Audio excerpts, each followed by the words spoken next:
Voyager 1, which has been traveling through interstellar space for more than 45 years and is trailing a long gray beard by this time, not really, it suddenly began to send strange signals to Earth.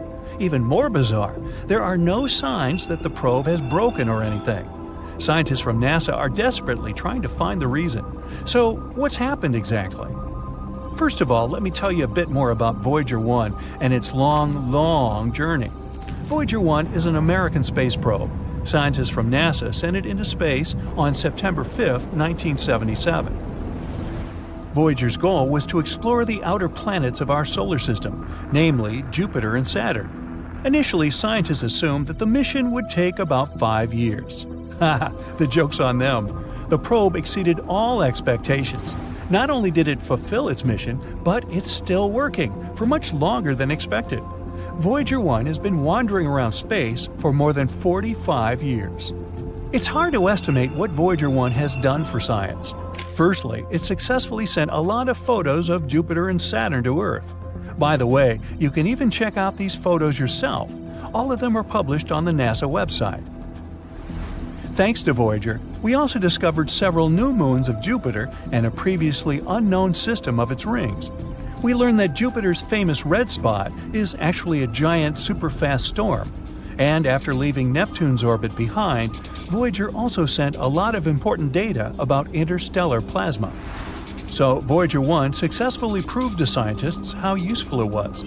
After that, it happily headed for its next goal, the Kuiper Belt and the heliosphere. The Kuiper Belt is a ring of icy bodies that extends from Neptune to a distance of approximately 50 AU from the Sun. It's kind of similar to the asteroid belt, but about 20 times wider and 100 times heavier. And the heliosphere is an area around the Sun where the pressure of the solar wind is balanced with the pressure of interstellar gas. Yeah, I know, it sounds like some hard scientific stuff.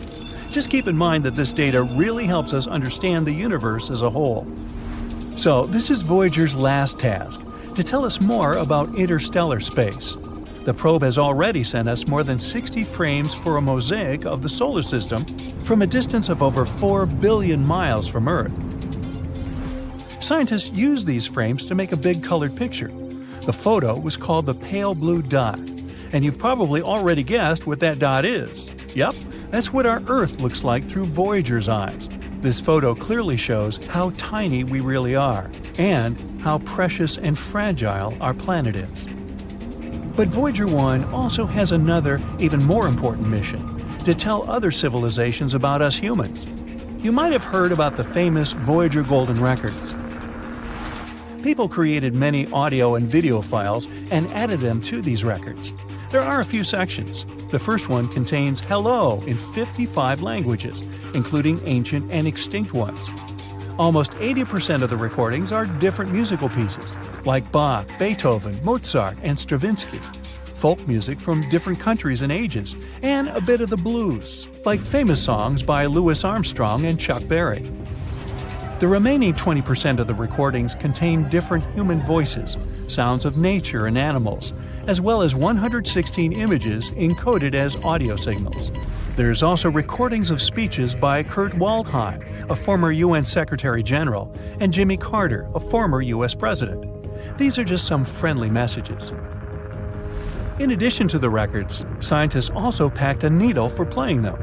Don't worry, they also left a simple drawing that showed how to use all this stuff and how to translate the sounds into pictures. They added Earth's coordinates, which they created using a pulsar map. It shows the position of the Sun in the Milky Way. The record was packed in an aluminum case and covered with gold to protect it against radiation and cosmic dust. Carrying this record, Voyager 1 set off on its long journey, and it has already traveled quite a distance, I'd say. Right now, Voyager 1 is 154 astronomical units away from us. That's about 14.5 billion miles. This makes it the most remote human-made object. Initially, this title belonged to the Pioneer 10 mission, but Voyager overtook it in 1998. What a bargain for NASA! It's way beyond its best-by date. Voyager 1 is actually so cool that it even overtook its twin brother, Voyager 2, which, by the way, had been sent into space 2 weeks earlier. Voyager 1 moves at a speed of 9.7 miles per second. That's 35,000 miles per hour. Even the fastest sports car in the world travels at a speed of only 305 miles per hour. So it's hard to imagine the speed of Voyager. Anyway, at the moment, Voyager is heading to the borders of the Oort cloud. That's the name of a hypothetical layer of icy objects surrounding the solar system. Astronomers haven't confirmed its existence yet, but they're almost sure it's there. After all, even black holes were only a theory not so long ago. Unfortunately, Voyager 1 won't return back to the solar system. It'll keep in touch with Earth at least until 2025. But eventually, we'll lose the connection with it for good. In 300 years, it'll reach the borders of the Oort cloud. And in 30,000 years, I won't be around then, it'll finally leave the solar system. And if nothing happens to it along the way, in another 10,000 years, Voyager 1 will approach red dwarf star Gliese 445 in the Giraffe constellation. In the future, the probe will probably keep wandering around the Milky Way galaxy. And now, let's finally discuss the mysterious signals part. So, what happened? Well, a rather unusual thing. NASA's Jet Propulsion Laboratory, which monitors and controls both Voyagers, reported this problem in May 2022. Our veteran spacecraft suddenly began sending strange data to Earth. The whole situation puzzles even engineers from NASA. Now, I bet you're thinking, come on, the thing just probably broke down or something. But the truth is that Voyager 1 is totally fine. It works as usual, receives and carries out commands from Earth, and collects and sends scientific data. But the readings of the AACS, which stands for Attitude and Articulation Control Subsystem, don't show what is actually happening to Voyager anymore. This system supports the orientation of the probe in space and helps it keep in touch with Earth. So, basically, the signals mean that the probe's orientation in space is messed up. But scientists claim this is not the case. They know that the source of the antenna signal remains in the same position relative to Earth as planned. The problem hasn't triggered any of the onboard fall protection systems. The probe hasn't even entered safe mode. So, what in the world, or universe, is going on? Suzanne Dodd, the head of the project, says that the problem is not actually that unexpected. After all, Voyager 1 is already 45 years old. The expert admits that what's happening to the probe remains a mystery to them. They don't know exactly where the incorrect data is coming from, and it's unclear how this will affect the operation of Voyager. She adds, though, that it's not that surprising, considering that the probe is in interstellar space. There's a very high level of radiation there. No spacecraft has ever reached that point before. Scientists from NASA say they'll keep closely monitoring the data coming from Voyager 1 until they figure out the problem. If they find it, the management team will try to fix it. Otherwise, the team will have to adapt to the new conditions. It might not be enough just to understand the problem, though. It takes as much as 20 hours and 33 minutes to receive the signal from Voyager, and it takes the same amount of time to respond to it. Well, at least the second spacecraft, Voyager 2, is totally fine, even though it's also currently in interstellar space at a distance of 12 billion miles from Earth. Anyway, we can only wait for news and hope that the problem will be resolved. I actually wonder how much longer can Voyager 1 last? Will it be able to fly to the borders of the Oort cloud in 300 years? What do you think? I'd like to hear your thoughts in the comments. Shh! The planets and the moons in our solar system are hiding secrets that could change our knowledge of Earth itself.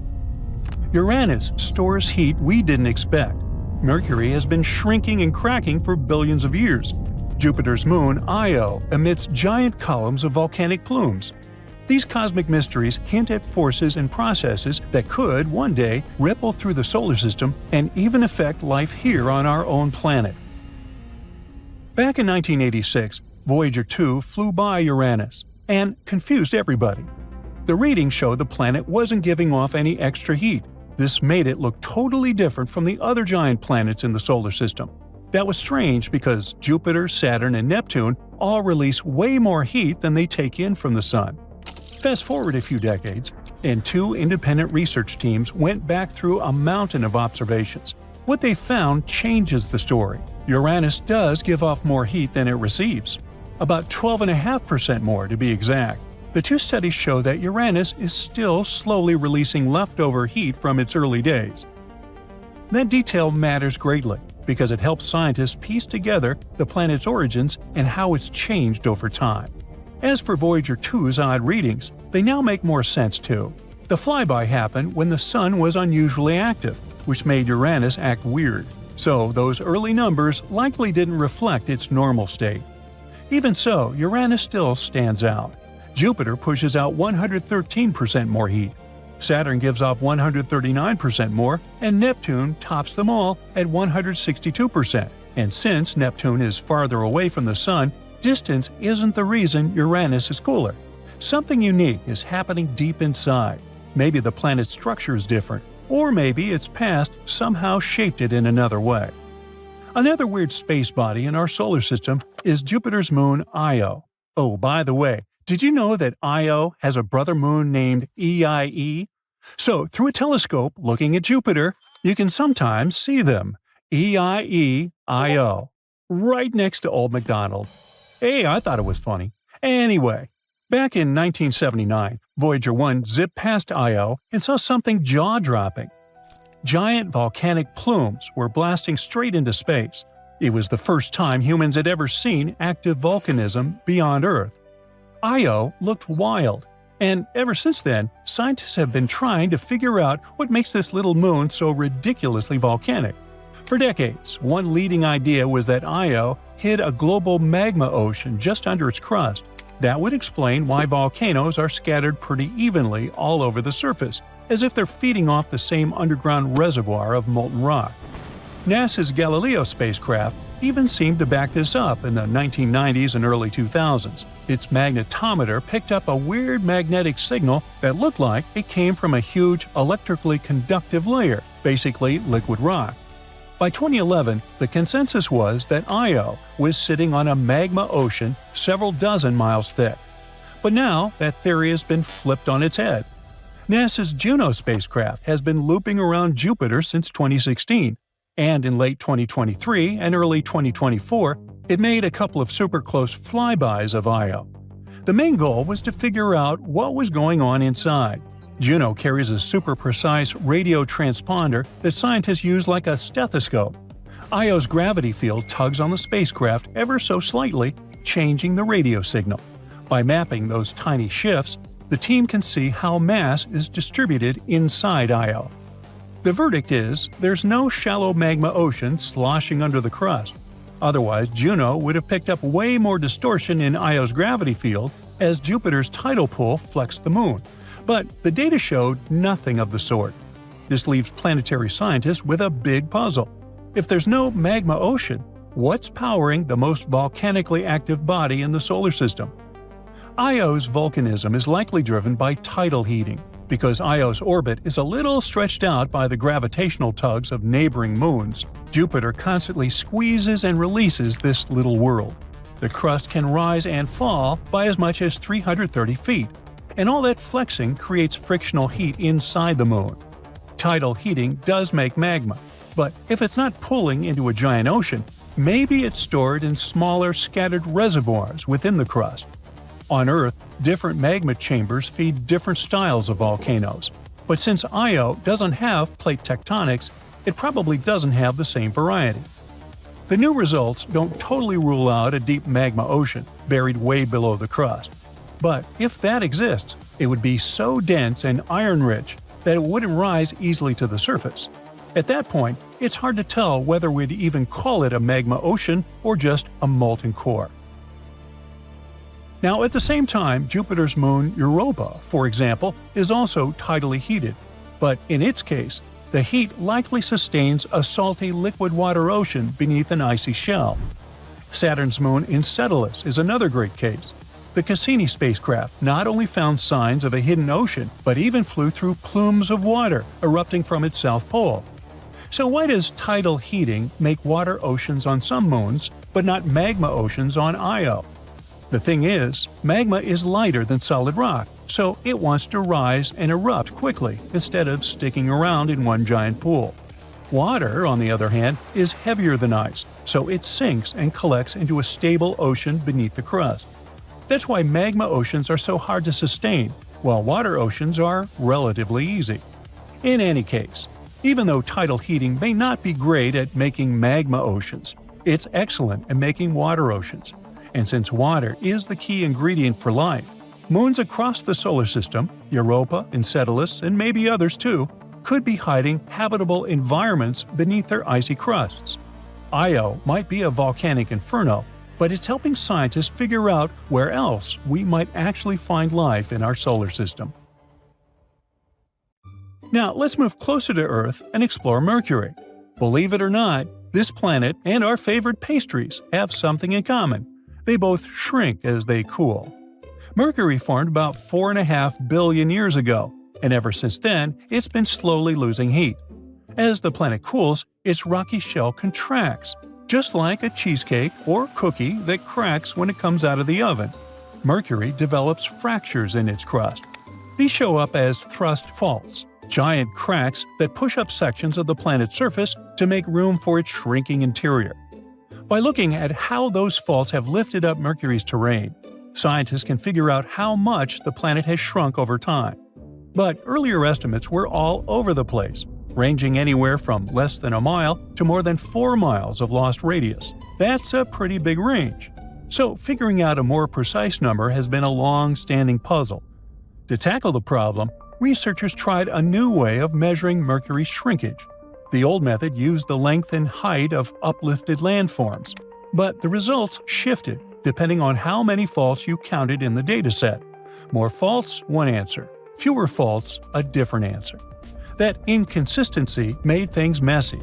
The new method avoids that issue. Instead of relying on every single fault, it focuses on the biggest one in the set.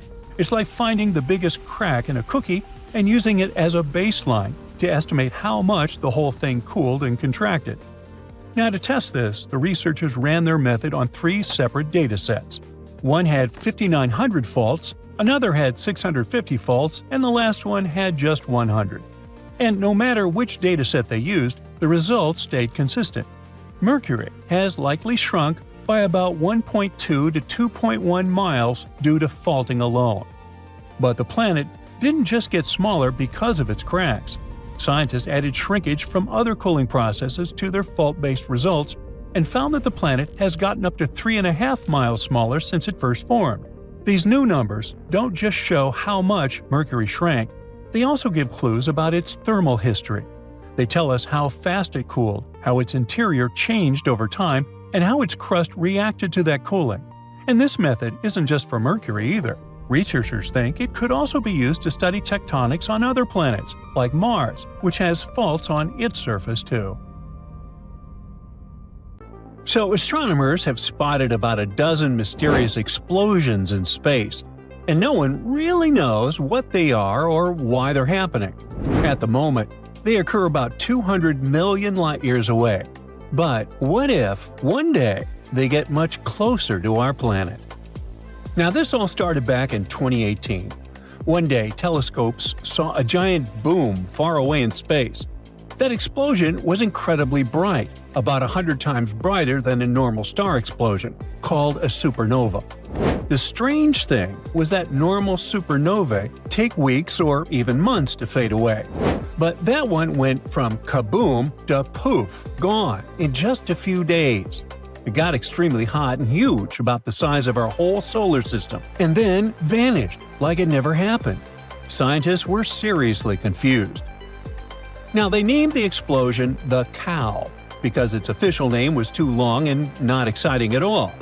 Since then, astronomers have been hunting for more of those oddball explosions. And indeed, they've found a few more and given them weird animal names too. That's how we got the koala in 2018, the camel in 2020, the Tasmanian devil in 2022, and the finch, or the fawn, in 2023. All of those are part of a strange group called LFBOTs. That stands for Luminous Fast Blue Optical Transients. Luminous means they're super bright. Fast because they happen and disappear really quickly. The blue color results from their temperature, they're super hot. like 72,000 degrees Fahrenheit. And optical transients means they show up in visible light and don't stick around for long. Even now, the scientists are still scratching their heads, trying to figure out what's causing these bizarre space flashes. It's like the universe is playing a mysterious game, and no one knows the rules yet. At first, scientists thought those space explosions were failed supernovae. That's when a star tries to explode but instead collapses in on itself, kind of like a balloon popping inward. That collapse can create a black hole in the middle that will eat the star from the inside out. But recently, a new theory has popped up, and it's even cooler and creepier. It has to do with black holes, super squished leftovers from exploded stars. They're so powerful that even light can't escape their clutches if it gets too close. That's why they're totally dark and impossible to see directly.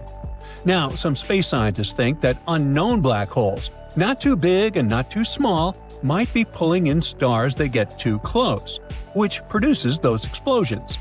Such holes are called intermediate mass black holes, and no one has actually seen one of those yet. They're like space's biggest mysteries, and we'll try to solve it in a few minutes. But after that, you need to know that a new left-bot has shown up in space. It was spotted by a telescope in Liverpool and is currently called AT 2024 WPP. Yep, scientists still haven't picked an animal name, but they're thinking maybe the wasp. What do you think of this name? Share it in the comments. Anyway, one of the scientists is sure that it's the best one since the cow. The most recent space explosion is super interesting and extremely bright, like me. Maybe the brightest one since this whole left-bot thing began in 2018. This new WASP boom also doesn't look like a failed supernova. And still, scientists are checking all the data just to be sure. Now, scientists are pretty sure mid-sized black holes that could cause the explosions must exist somewhere. It's like knowing a secret creature might be hiding in space, but no one has gotten a photo of it yet. Some scientists think that this idea is the most exciting, and that it might even help explain dark matter, one of the biggest mysteries in the entire universe. Well, whatever the truth is, a recent discovery might shed light on the existence of mid-sized black holes. The thing is, when it comes to black holes, space has a few different sizes – small, super huge, and something in the middle. The small ones are called stellar mass black holes. They're around 5 to 50 times heavier than our Sun. The giant ones are called supermassive black holes. Makes sense. They're millions or even billions of times heavier than the Sun. They usually hang out in the middle of galaxies. And then there's the mysterious kind in between, called intermediate mass black holes.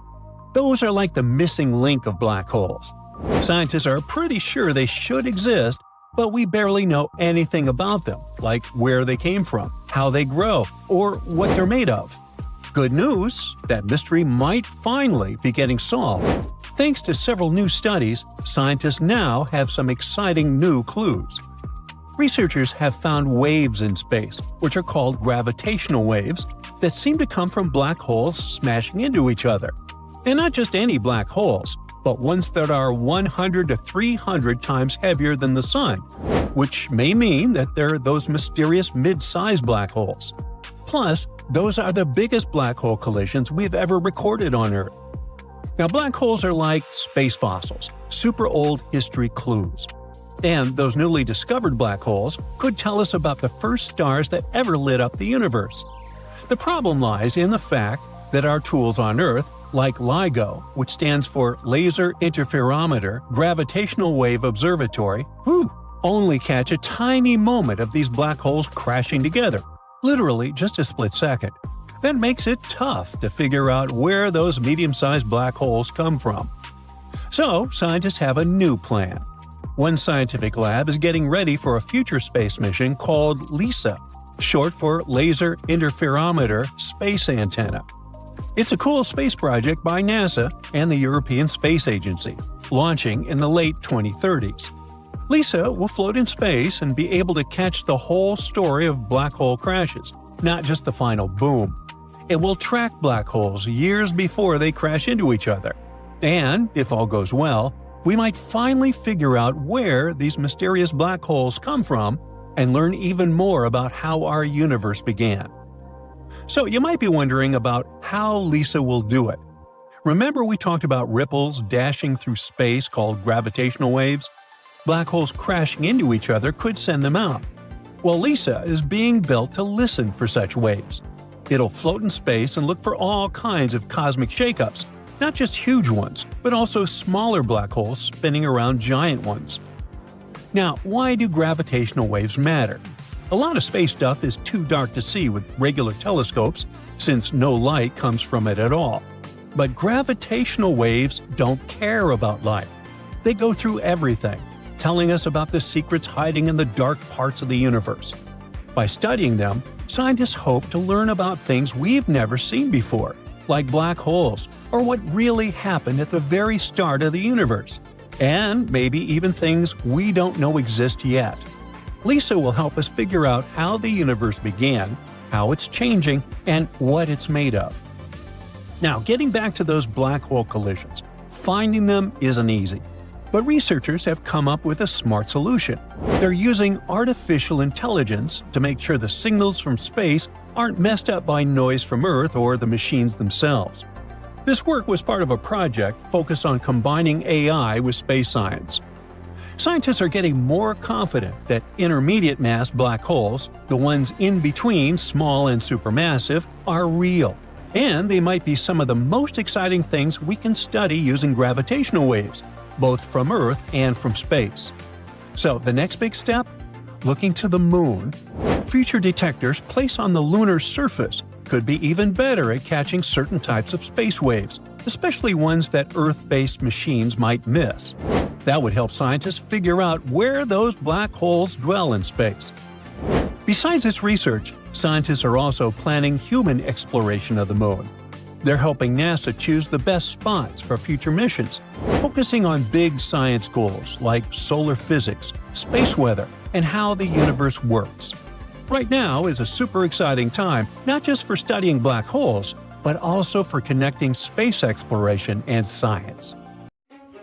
In February 2025, scientists discovered something shocking about our planet's insides.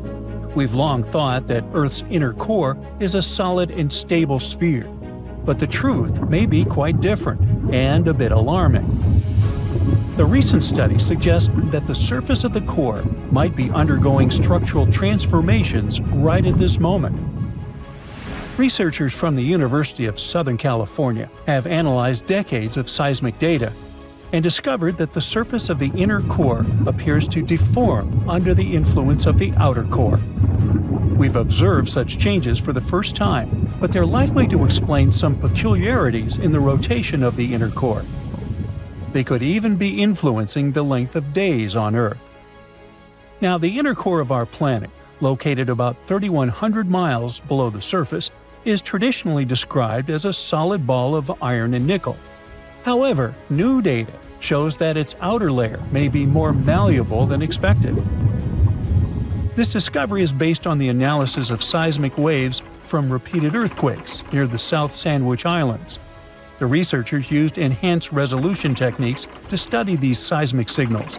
They observed anomalies in the waves and made an unexpected conclusion. There must be deformations on the surface of the inner core, and they could be caused by turbulent interactions with the molten outer core.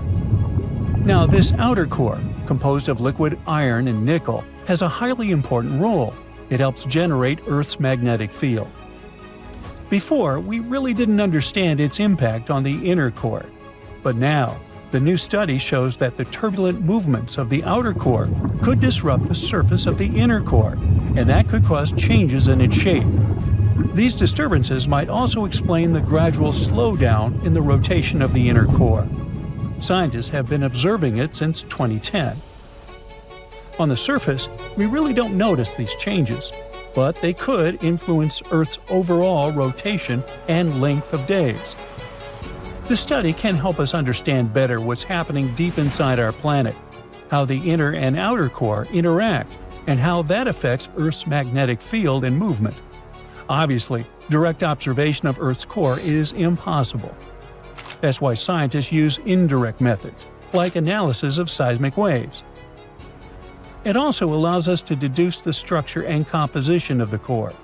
As these waves pass through different layers, they get deflected or stopped, and this can provide us with clues about the nature of the materials they encounter. There are also laboratory experiments. Researchers reproduce the extreme pressures and temperatures of the core and study the behavior of iron-nickel alloys. They use sophisticated instruments, such as diamond anvil cells, and they allow exploration of these extreme conditions. Then there are studies of meteorites. The thing is, some of them come from asteroids with a metallic core like Earth's. Their chemical composition sometimes provides clues about the elements present in Earth's depths. Scientists can also create numerical models. By combining seismic, experimental, and geochemical data, they simulate the internal dynamics of our core. But what would happen if Earth's core suddenly stopped spinning altogether? Well, it's unclear, but we can make assumptions. If it was just the solid inner core that stopped, the answer would be, not much. Even if it didn't just slow down its movements, which is happening right now, but stopped altogether, the main impact would be on the speed of Earth's rotation. Our days would get longer. Over time, it could weaken the planet's magnetic field, which would be bad news, but not as catastrophic as what would happen if the outer core stopped spinning. That's when things would get seriously bad. Without the rotation of the outer core, Earth would lose its magnetic field, and the loss of this protective shield would set off a catastrophic chain reaction. First off, tectonic plates would start colliding in chaotic ways. Imagine being on a bus when the driver suddenly slams on the brakes and you go flying into other passengers or on the floor. The planet would experience something similar, but with tectonic plates. Ew. These violent collisions would cause massive earthquakes along plate boundaries worldwide, shaking buildings, bridges, and roads. Water systems, electricity, and phone lines would be destroyed in the chaos. But this would only be the start. Without the magnetic field, cosmic radiation would start hitting Earth's surface. These high-energy particles from the Sun would interact with the oxygen and nitrogen in our atmosphere, damaging the ozone layer. This would allow even more radiation to reach Earth's surface, causing even more damage. Electronics would fail, power grids would collapse, and communication systems would go dark. But the effects wouldn't be limited to just humans. All forms of life would be at risk. Many animals, like migratory birds and turtles, rely on Earth's magnetic field for navigation. With it gone, they would be completely lost. Birds would lose their sense of direction, and turtles wouldn't be able to find the beaches where they need to lay their eggs. Luckily, we don't need to worry about this apocalyptic scenario anytime soon. The outer core of Earth is very unlikely to stop spinning in our lifetime or ever. So for now, we're safe. But to truly understand Earth, you need to go 4,000 miles beneath our feet. Earth has four main layers, from the very center to the surface: the inner core, outer core, mantle, and crust. Now, except for the crust, no one has ever explored these deeper layers in person. The deepest humans have drilled is just over 7.5 miles, and that took 20 years to achieve. At the very center of Earth is the inner core, a solid metal ball about 758 miles in radius, which is about 3/4 the size of the Moon. It sits about 4,000 to 3,200 miles below the surface. Made mostly of iron and nickel, the inner core is incredibly dense. It spins a bit more slowly than the rest of Earth and is intensely hot, reaching temperatures of 9,800 degrees Fahrenheit.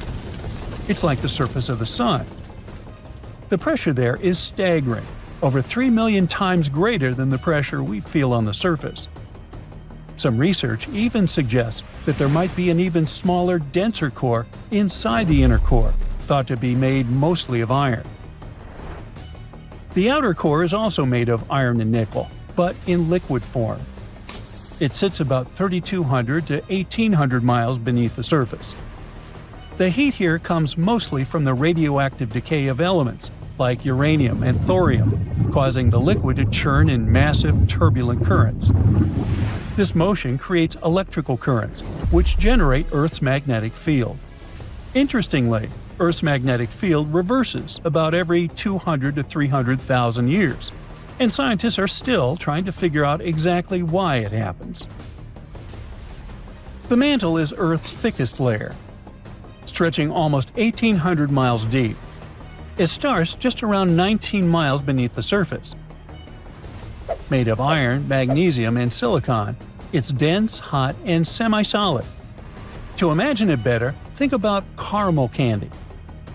Like the outer core, the mantle also circulates, but it moves much more slowly. Closer to the upper edge of the mantle, between 62 to 124 miles underground, the heat is so intense that it melts rock. This creates a partially melted layer of rock called the asthenosphere. Geologists think that this soft, hot, and slippery layer is what allows Earth's tectonic plates to move and slide. Some of the diamonds we find on Earth come from the mantle. Most of these diamonds form at depths above 124 miles. But rarer, super-deep diamonds may form as deep as 435 miles. These diamonds are brought to the surface by a certain kind of volcanic rock called kimberlite. The outermost part of the mantle is cooler and more rigid, behaving more like the crust above it. Together, this uppermost part of the mantle and the crust are called the lithosphere. As for the crust itself, it's the outermost layer of Earth. It's about 25 miles deep and makes up only 1% of the planet's mass. And yet, it holds all known life in the universe. Some time ago, the James Webb Space Telescope spotted a super bizarre space object flying through our galaxy. First of all, it's not orbiting any star. It's a rogue object, just drifting through space on its own. Even better, this wandering thing apparently has a cake-like atmosphere, and examining it can be crucial in our future exoplanet research. Plus, it can help us understand how gas giants evolve over time, and what might happen to Jupiter in the future. You may object that Earth has a layered atmosphere too, with 5 major and several secondary layers. But on Earth, the air is mostly nitrogen and oxygen. As for other planets, they're different. Take Venus, for example, where the atmosphere is super thick and filled with sulfuric acid. There are exoplanets with water vapor clouds, or ones where the clouds are literally made of hot sand. But what about our rogue object?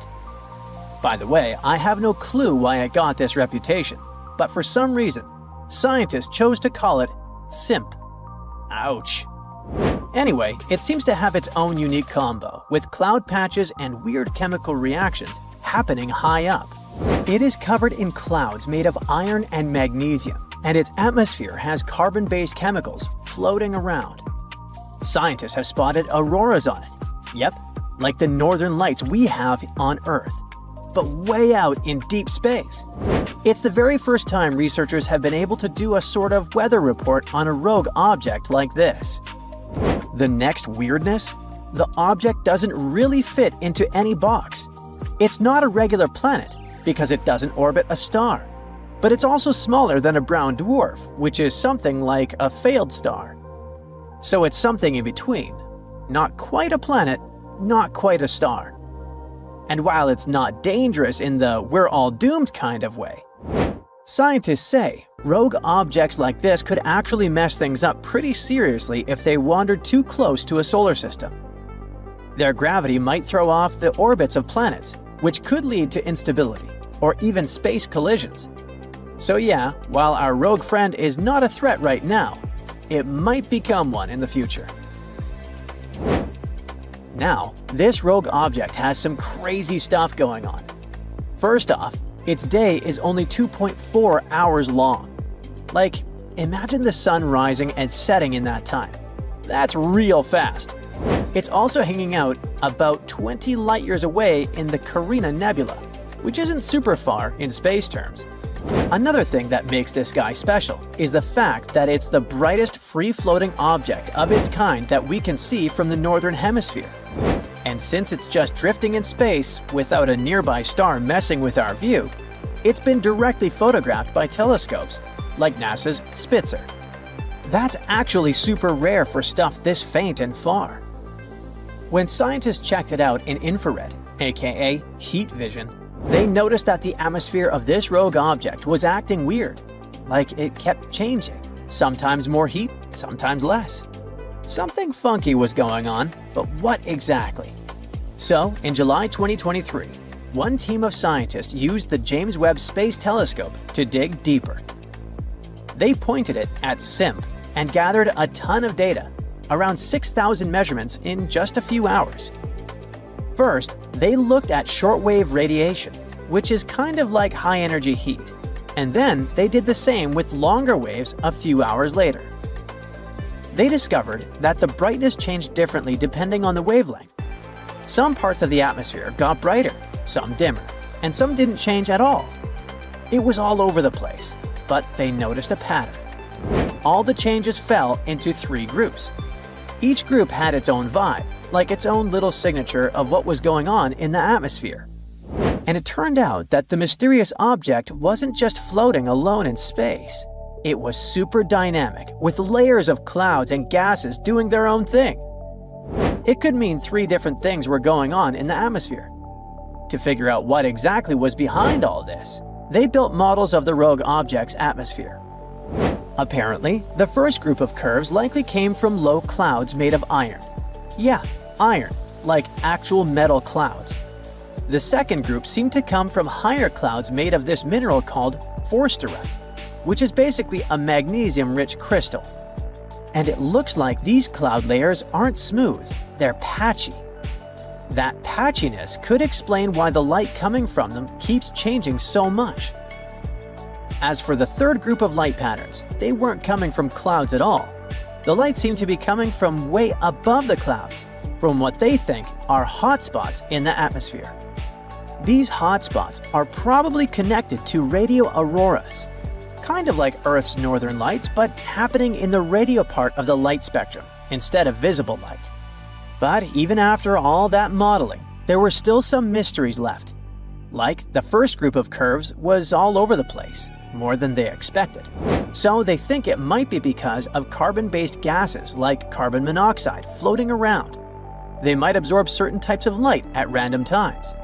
In any case, this is the first time we've actually seen this kind of atmospheric chaos directly. But the few hours the researchers spent watching it weren't enough to fully figure it out. To really get the full picture, they'll need days of data, and they're hoping to use NASA's Nancy Grace Roman Space Telescope, set to launch in 2027, to dive even deeper. Even though this mysterious object is not a rogue planet, they're definitely worth mentioning. These are basically planets that got kicked out of their home solar system. Yeah, like straight up evicted. When a planet forms, it's usually hanging out with a bunch of other planets around a star. But early on, things can get super chaotic. You know, planets crashing, shifting, getting too close to each other. And sometimes, one gets yeeted right out of the system. So, since they're not tied to a star, these rogue planets are just cruising through the galaxy, totally solo. If they happen to float near something massive, like a star or a black hole, that thing's gravity can tug at them. But otherwise, they just keep drifting. Most of them probably got booted when their system was still forming, and everything was a mess. But according to a NASA scientist, even mature systems can throw a planet out if the orbit gets too weird or something big knocks into them. Now, the next planet we gotta discuss isn't rogue. It has a parent star and all. But there's another cool thing about it.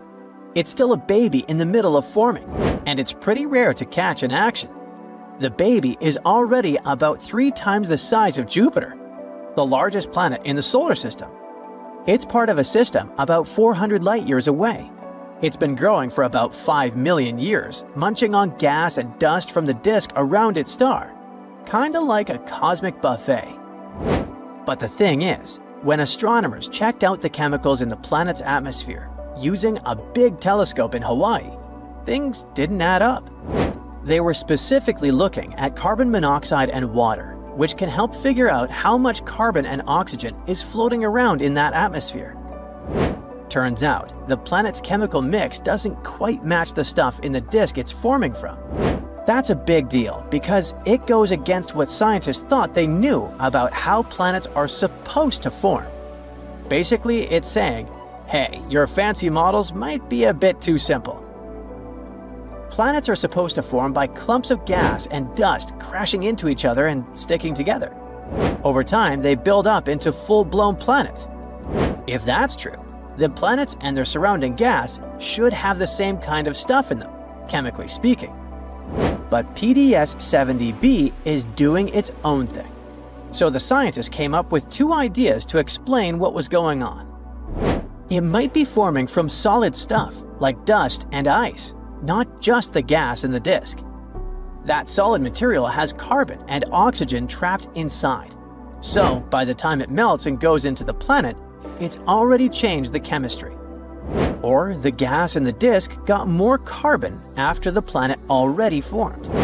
Luckily, there's another planet in the same system, PDS-70c. And scientists are hoping that by checking it out too, they'll be able to figure out the truth.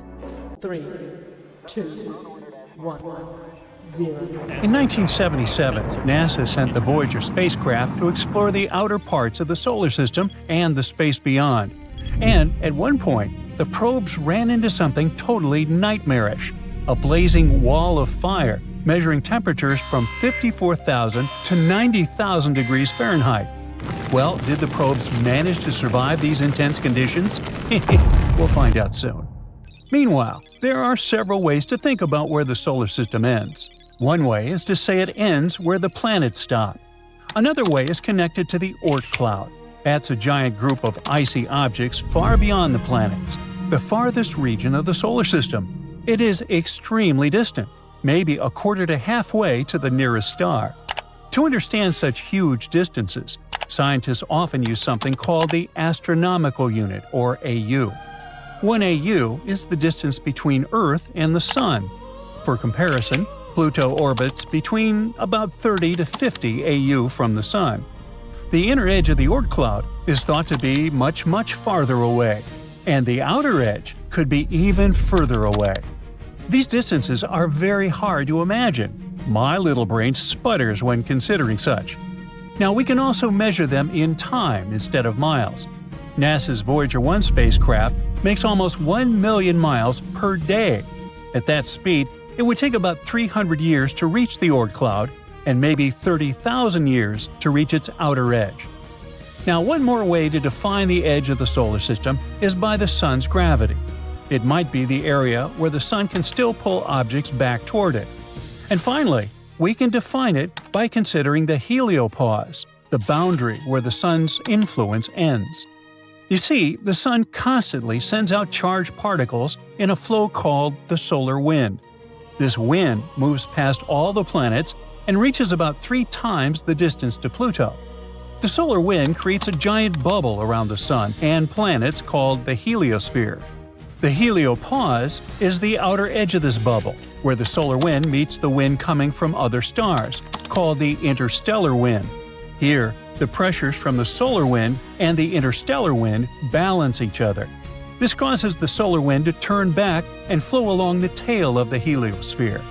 As the heliosphere moves through space, it creates a bow shock, similar to the wave that forms in front of a ship moving through the water.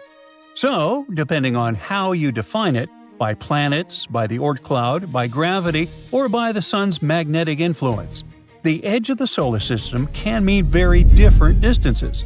But if we talk about the Voyagers, they came across something intense. It was something we could probably call a wall of fire. Blazing heat and intense temperatures. The two probes became the first spacecraft to travel beyond the heliosphere and cross the heliopause. Before the Voyager spacecraft reached the heliopause, scientists did not know exactly where this boundary would be.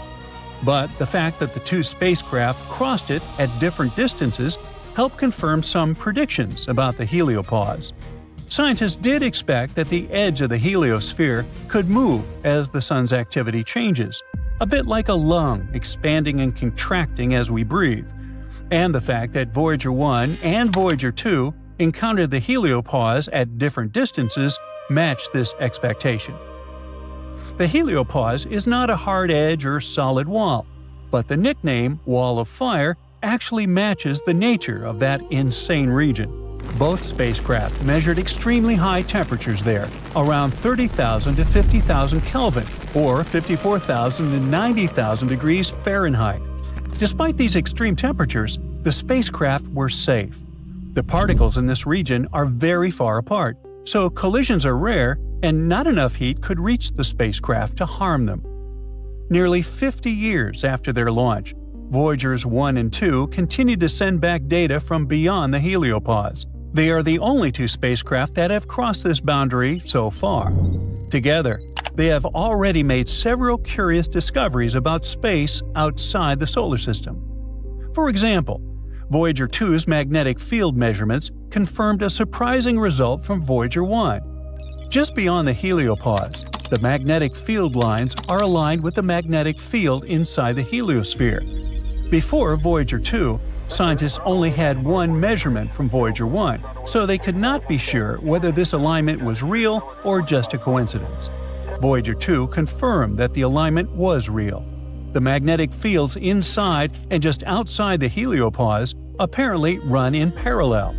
These discoveries give scientists important information about the structure and behavior of space beyond the solar system.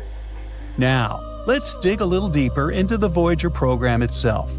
It's made up of two spacecraft, Voyager 1 and, wait for it, Voyager 2. Even though Voyager 2 was launched first, in August 1977, Voyager 1 took off just 2 weeks later on a faster, more direct path. These two spacecraft have been traveling for more than 40 years, exploring worlds no human will ever walk on, at least in the near future. The two Voyager spacecraft are nearly identical. Each has a large radio dish that is 12 feet across. This dish sends data back to Earth. They also have 16 thrusters to control their direction and make sure the dishes always point toward our planet. The thrusters use special hydrazine fuel, and the spacecraft's electronics are powered by thermoelectric generators that run on plutonium. Each Voyager carries 11 scientific instruments. About half of them were made specifically to study planets, and most of those are now turned off. The turned-off instruments include several cameras, spectrometers, and 2 radio-based experiments. During their long journeys through the solar system, the Voyagers took tens of thousands of images and measurements.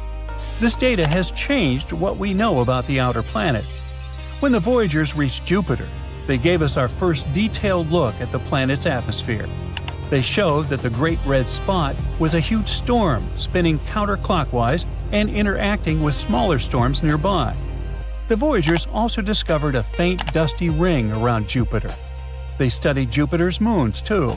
They found volcanoes on Io, saw linear features on Europa that hinted at a hidden ocean beneath its icy surface, and confirmed that Ganymede is the largest moon in the solar system, larger even than Saturn's moon Titan. Next, the spacecraft flew past Saturn. They measured the planet's atmosphere and studied its famous rings, discovering gaps and waves we still see today. Voyager 1 looked through Titan's thick haze and suggested that the moon might have liquid hydrocarbons on its surface. It was later confirmed by other missions.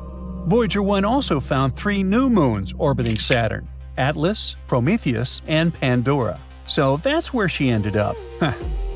After Saturn, Voyager 1 continued out of the solar system, while Voyager 2 headed toward Uranus. Voyager 2 discovered 11 new moons and 2 new rings there. It also observed strange features, such as Uranus's unusual magnetic field and a surprisingly small temperature difference between its equators and poles. Voyager 2's final planetary stop was Neptune. It happened 12 years after leaving Earth. There, it discovered 6 small moons and rings around the planet. It studied Neptune's atmosphere and magnetic field, and observed volcanic vents on Triton, Neptune's largest moon. After this, Voyager 2 joined Voyager 1 on its journey toward interstellar space. Voyager 1 entered interstellar space in August 2012, and Voyager 2 joined it in November 2018. These missions helped scientists measure the edge of our solar system, about 11 billion miles from the Sun. The spacecraft still sends back data about this mysterious region. By the way, after its planetary visits, Voyager 1 took the famous pale blue dot photo of Earth from about 3.7 billion miles away. Today, Voyager 1 is about 15.8 billion miles from Earth, and Voyager 2 is about 13.1 billion miles away. Each Voyager carries a golden record, a time capsule from Earth for other civilizations it might meet. The record covers include instructions for playing it, a map showing Earth's location, and a drawing of a hydrogen atom. The records are cleverly plated with uranium, so the decay of the uranium could help discoverers figure out when the record was made. The records contain 115 images showing Earth, humans, animals, plants, and our solar system. They include natural sounds like waves and birdsong, greetings in 55 languages, brainwave recordings, and a mix of music, ranging from Beethoven to Chuck Berry and folk songs. Do you recognize this majestic world? The second largest planet from the Sun? Check. A gas giant with a hazy yellow-brown appearance? Check. 7 huge, intimidating rings? Check. You're right, it can't be anything else but Saturn. And recently, the Hubble Space Telescope has made an astonishing discovery. Apparently, the planet's rings have been doing something to the planet for a long time. A new study has revealed that these iconic rings are heating Saturn's upper atmosphere.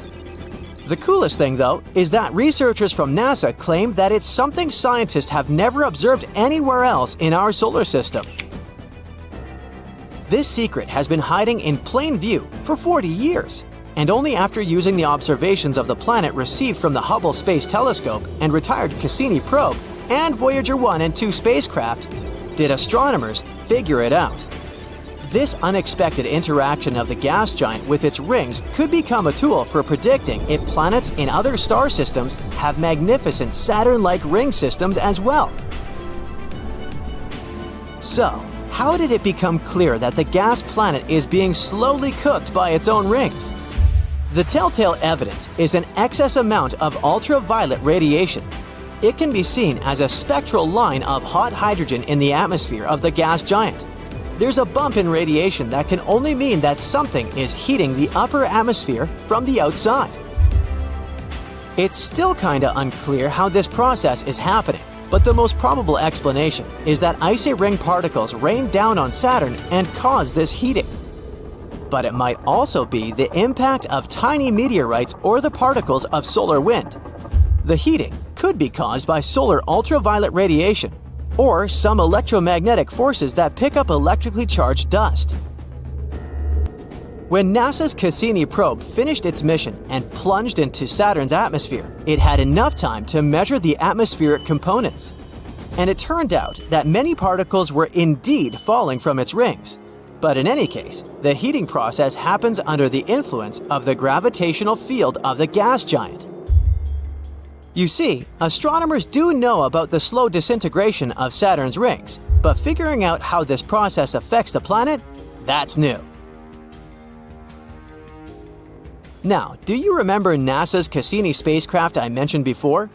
For more than a decade, it was studying Saturn, sharing images of the gas giant and its icy moons.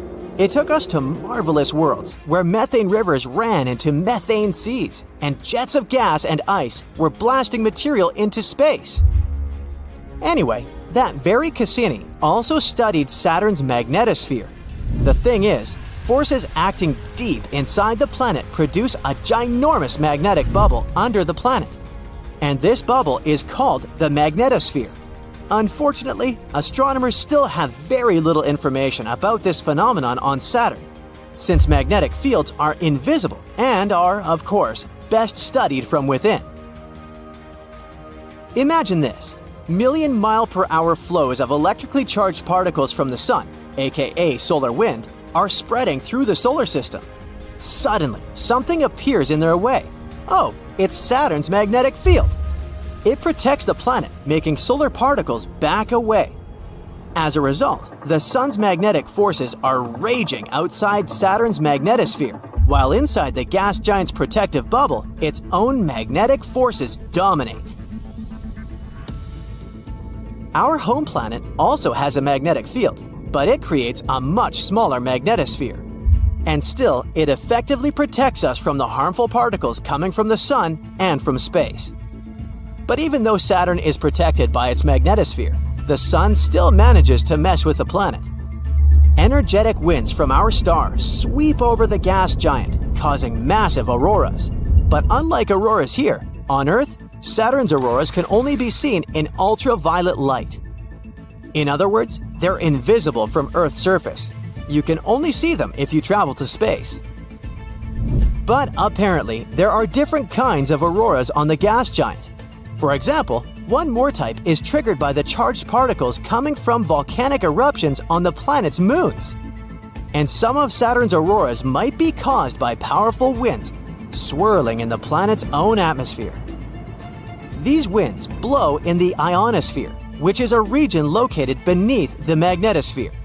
The same winds might be responsible for the variable rotation rate of the planet.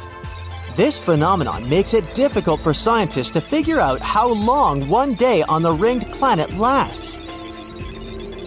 Speaking of winds, Saturn has a mysterious vortex swirling over the planet's south pole. The whole thing resembles an enormous hurricane-like storm on Earth, but its eye alone measures almost 2,500 miles across.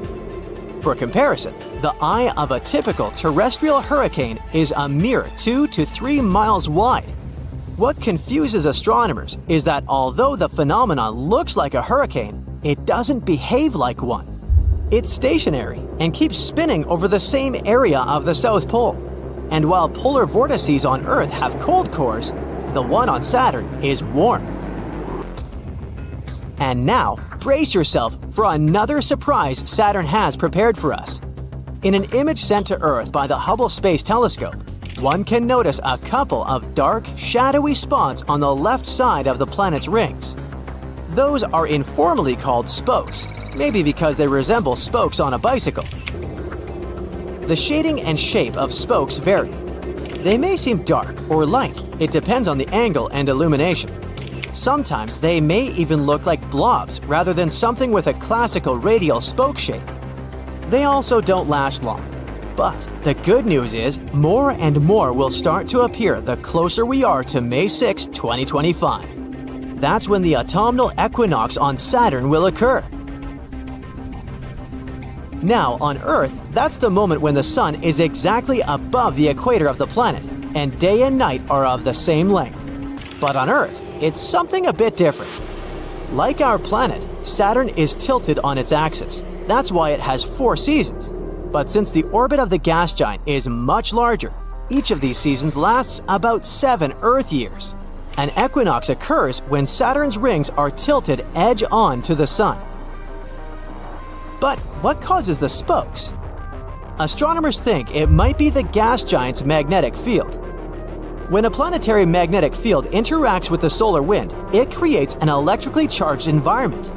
As we already know, on Earth, this results in northern lights, also called aurora borealis. And if we speak about Saturn, the tiniest icy ring particles might get charged too. And it probably temporarily levitates these particles above the larger boulders in the rings. For the first time, the spokes in Saturn's rings were spotted by NASA's Voyager mission. It happened in the early 1980s. At that time, we didn't know that these spokes were a seasonal phenomenon. Voyager 2 just passed by the planet after all, and then sped on. To figure out what these spokes were and how they functioned, astronomers needed a space telescope that could observe Saturn's rings from afar, like Hubble. The latest equinox on Saturn occurred in 2009. That's when the Cassini space probe was traveling around the gas giant. It sent many amazing images back to Earth. It managed to prove quite quickly that the spokes weren't caused by gravitational interactions with Saturn or the influence of the gas giant's moons or small moonlets. which make up the planet's rings. It was the year 2005 when Cassini confirmed that the spokes were related to Saturn's magnetic field. And even though that mission was finished in 2017, now Hubble keeps its long-term monitoring of the changes on and around Saturn. Despite all the observations, astronomers still can't predict the beginning and duration of the spoke season. Luckily, Saturn's prominent rings are a perfect laboratory for studying this phenomenon, because even though other gas giants in the solar system also have rings, those are not so visible. And scientists don't know whether spokes occur on those planets. Now, if Earth were the size of a nickel, Neptune would be about as big as a baseball. That's impressive, but it's nothing compared to the giant ninth planet that might be hiding out there. Now, our Planet 9's discovery saga might have finally come to an end. Turns out, the problem wasn't where we were looking, but how. And researchers might have just made the biggest solar system discovery in decades. You see, the idea of finding a planet beyond Neptune has been around for years now. I know, back in school, you probably learned that the ninth planet was Pluto. But forget about Pluto. It's been demoted to a less fancy category since 2006. What I'm talking about is the Planet 9, a hypothetical giant planet that could be our cosmic neighbor. We've never actually seen it, but scientists are pretty sure it's out there somewhere, hiding in the outer solar system. To explain why they think that, we need a sheet of paper. Hey, here's one. We place a coin on it, and suddenly it starts to move. Unless we're talking about some kind of superpower, there's no way this coin is moving on its own, right? So, you figure someone must be on the other side, holding a magnet and moving it around. You can't see the magnet, but it explains why the coin is moving. That's kind of what's happening with Planet 9. We can't see it, we can't prove it, yet, but its existence could explain the strange movements we see out there in space. For example, the planets in our solar system orbit on a flat plane that's tilted about 6 degrees relative to the Sun. But why 6 degrees? Well, no one really knows for sure. Some scientists think those orbits might be slightly tilted because of the pull of a ninth planet. Its existence could also explain the unusual paths of smaller objects in the distant Kuiper Belt, a region full of icy debris that stretches far beyond Neptune's orbit. Back in 2016, researchers from Caltech published a study about Planet 9. They suggested it could have a mass about 10 times that of Earth and follow a highly elongated path. It's a scientific way of saying it takes forever to make one trip around the Sun. Because of that, it would be located in the outer solar system. I mean, far, far away. It would orbit the Sun about 20 to 30 times farther out than our most distant planet, Neptune. According to scientists, Planet 9 would take up to 20,000 Earth years to complete just one full orbit around the Sun. Since it's crazy far out there, it's almost impossible to see it. So, as cool as this hypothesis sounds, we've never found solid evidence that Planet 9 actually exists. But we might be pretty close. In May 2025, a team at National Tsinghua University might have made one of the most exciting solar system discoveries ever.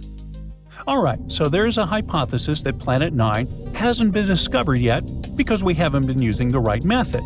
This new study raises an interesting question. What if Planet 9 actually looks brighter in infrared light than it does in visible light? Let me explain. Scientists have been trying to spot Planet 9 by its reflected light. But here's the problem. To spot it in visible wavelengths, sunlight would have to travel all the way out to Planet 9, bounce off its surface, and then travel all the way back to Earth. If a Neptune-sized planet were about 10 times farther away than Neptune, it would look about 10,000 times fainter. But a planet's own thermal radiation, its heat, only has to make a one-way trip. So in infrared light, Planet 9 would only be about 100 times fainter. That's why it makes more sense to look for it using space-based infrared telescopes. And that's the idea behind this new study. The team started digging through archives, searching for old infrared sky survey data, and they pulled it from two main sources. First, IRIS, a satellite launched in the 80s that scanned the sky for almost a year. Then, the Japanese satellite Akari, another infrared observatory that operated between 2006 and 2011. So basically, they compared objects that showed up in IRIS database and noticed which ones had moved by the time a carry took its observations. And by doing that, the researchers found something incredible, an object that might just be our long-lost ninth planet. Because if something moves, it could be a planet orbiting the Sun, right? And yeah, they did find some celestial objects showing tiny movements. But before jumping to conclusions, they had to rule out the parallax effect. And that's something really important when we're talking about solar system discoveries. To explain it, I need you to do something. Hold one finger in front of your face. Close one eye, and now switch. Your finger seems to move a tiny bit, right? That's because you're looking at it from a slightly different angle, from one eyeball to the other. The same thing happens when we look out into space from Earth. Since our planet orbits the Sun, our view of very distant objects shifts just a little. That effect is called parallax. My point is, because of this effect, Planet 9 would appear to move across the sky as Earth goes around the Sun. On any given day, it might seem to be in one spot, but 6 months later, when Earth is on the opposite side of the Sun, it would look like it shifted. 6 months after that, it would seem to move back again. Scientists had to account for parallax. Actually, they had to remove its effects. So the team looked at images of the sky taken on the same date every year. Because on that same date, Earth is always in the same spot in its orbit. That means if Planet 9 is real, it would show up in the same place in those images every year. No fake wiggle from parallax, just its real position. This careful search led them to a single object, a tiny dot in the infrared data. This strange little spot had moved slightly along its orbit around the Sun over the 23 years between IRIS and Akari. Wait, could that be it? Did astronomers just confirm a hidden planet? Well, maybe. But don't get too excited. The data we have on its motion over that time is not enough to figure out its full orbit. So, for now, we still can't say for sure if this mysterious object is really Planet 9. It's definitely a strong candidate, though. Based on how bright the object appears, the team estimates it could be pretty massive, and that came as a big surprise. You see, previous NASA research ruled out any Jupiter-sized or Saturn-sized planets hiding out there, but a smaller world would have gone undetected. So the scientists were looking for something just a bit bigger than Earth. But it turns out this mysterious planet might be more massive than Neptune. Now that they've discovered Planet 9, supposedly at least, the plan is to keep tracking it and collecting new data. But don't think the road ahead will be easy. Because since the Akari satellite spotted it for the first time, that object didn't just sit still. It's been moving slowly through space ever since. So now scientists need to use regular telescopes on Earth to look for it again. And here's the tricky part. They're not exactly sure where it moved to, so they have to search a pretty big patch of the sky. And so far, no matching object has been found. Whether this really turns out to be the Planet 9 discovery or not, only time will tell. For now, its existence is still up for debate. But with powerful new technology on the way, like NASA's Nancy Grace Roman Space Telescope, astronomers are more determined than ever to uncover the truth. And if Planet 9 really is out there, hiding in the cold, dark edges of our solar system, it's running out of places to hide. Now picture a strange world where molten metal falls from the sky, a planet where it rains glass sideways, a place where the winds are many times the speed of sound. Even though these planets sound like stuff from a nightmare, they do exist. Would you survive on any of them? Nope. But come on, let's see why. Now, brace yourself, and I mean it literally, because WASP 127b is terrifyingly windy. On Earth, our most powerful storms produce winds around 200 miles per hour. And even Neptune, the windiest planet in our solar system, tops out at about 1,100 miles per hour. But on 127b, winds dash across the equator at a staggering 20,500 miles per hour. That's 35 times faster than a jet and faster than the speed needed to orbit the Earth. 127b orbits a star similar to our Sun, but it's super close to its parent star, only 4.3 million miles away. That's why it takes just 4.2 days to make a full orbit. The heat there is insane. Cloud tops reach 1800 degrees Fahrenheit, which is enough to melt almost, anything. And 127b is supermassive. Well, kind of.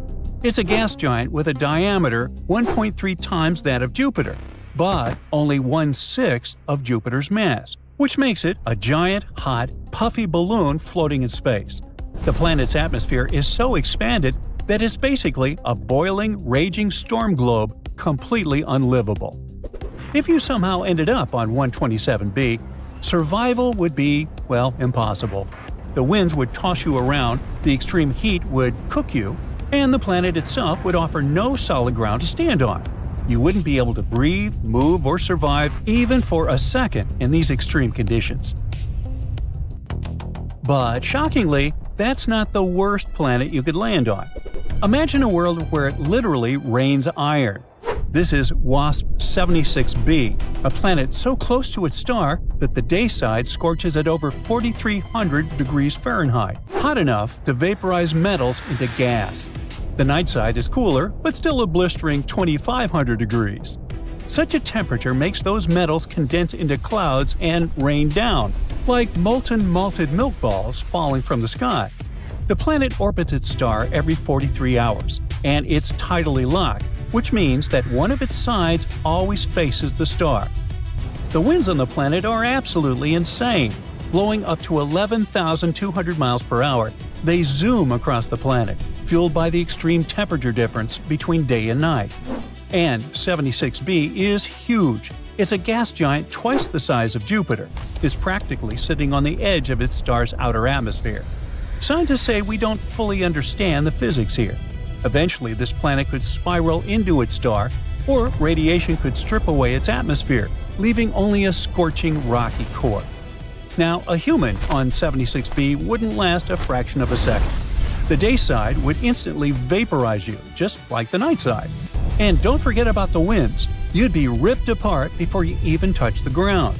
And iron rain would slam down around you like fiery pellets. Sounds like a place to avoid. Now, if you're looking for long-term real estate investments, avoid WASP 12b. This planet is over 1,300 light-years away in the Auriga constellation.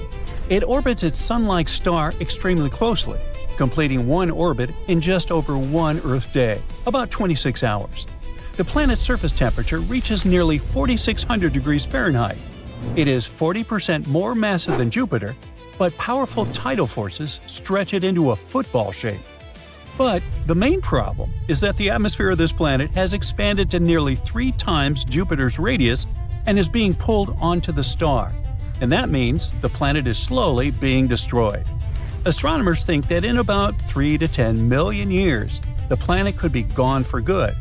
They found a huge cloud of stuff flying off the planet, including chemicals never seen on other planets before. No one would survive on 12b. The surface temperature is hotter than molten lava or any furnace on Earth. Any protective suit would fail instantly. The atmosphere is being ripped away by the planet's star, so there's no breathable air, just superheated hydrogen and helium streaming away into space. Plus, the gravity is extreme, so moving there would be, impossible. In any case, you would be vaporized almost instantly before trying to take a step. But however bad this planet sounds, the next world on our list beats it, because it rains glass on this planet. HD 189733b, I'll just nickname it Bubba, is a truly terrifying place, just 64.5 light-years from Earth. It's a gas giant, slightly bigger than Jupiter, and about 11% wider. But don't let that fool you. This world is a nightmare. Winds roar across the planet at up to 5,400 miles per hour, which is about 7 times the speed of sound. Temperatures soar between 1,600 and 2,200 degrees Fahrenheit, hot enough to melt metal. The planet also spins incredibly fast, completing one orbit in just 2.2 days. It races around its star at roughly 341,000 miles per hour. Its cobalt blue color comes not from water, but from a scorching, hazy atmosphere filled with silicate clouds. These clouds can condense into glass, and the planet's hurricane-force winds likely fling it sideways, making the rain fatal. Bubba is a hot Jupiter, a huge gaseous planet racing in a tight orbit around its star. It's also one of the most extreme, hostile worlds astronomers have ever found. If you somehow ended up in this world, survival would be out of the question. The heat alone is lethal. Insane winds would slam you around. An umbrella wouldn't save you from glass raining sideways, which would shred you in seconds. In short, you wouldn't last a heartbeat in this inhospitable world. But there's a planet that makes almost every other world look tame. It's Gliese 436b. It's small for an exoplanet, roughly the size and mass of Neptune, but don't let that fool you. Its proximity to its star turns it into one of the most extreme planets we know. 436b orbits a red dwarf star just 2.5 million miles away. To put that into perspective, Mercury, the closest planet to our Sun, is nearly 36 million miles out. This means that 436b races around its star every 2 days and 15.5 hours. That's lightning fast. A year there is shorter than a long weekend on Earth. The surface temperature is a balming 820 degrees Fahrenheit, which doesn't sound too bad in comparison. But there's the twist. The planet is covered with ice. Now, that's not ordinary ice, though. This is Ice 7, a dense, crystalline form of water created under unimaginable pressure. Imagine water so tightly packed that instead of melting under extreme heat, it remains solid. Scientists call it burning ice, and it's a form of ice that Earth laboratories can only replicate under controlled conditions. The atmosphere of the planet is just as bizarre. The planet is mostly hydrogen, like a gas giant, but it contains 7,000 times less methane than expected. Instead, astronomers find a surprising amount of carbon monoxide, which shouldn't survive in such heat. To make it even stranger, 436b is losing its atmosphere. The planet is wrapped in a huge cloud of hydrogen, probably pushed out by the strong gravity from being so close to its star. This cloud is 50 times bigger than the star itself. Unlike a comet's tail, it doesn't get blown away. It follows the planet. Astronomers think that 436b has already lost up to 10% of its atmosphere. Now, if a human, like you, somehow landed on Gliese 436b, survival would be impossible from the first second. The surface temperature is hot enough to vaporize skin and incinerate anything exposed.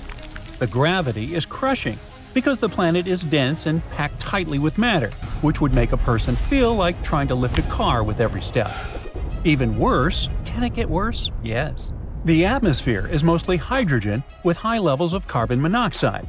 Breathing would be instantly toxic, and a single inhale would shut down your lungs.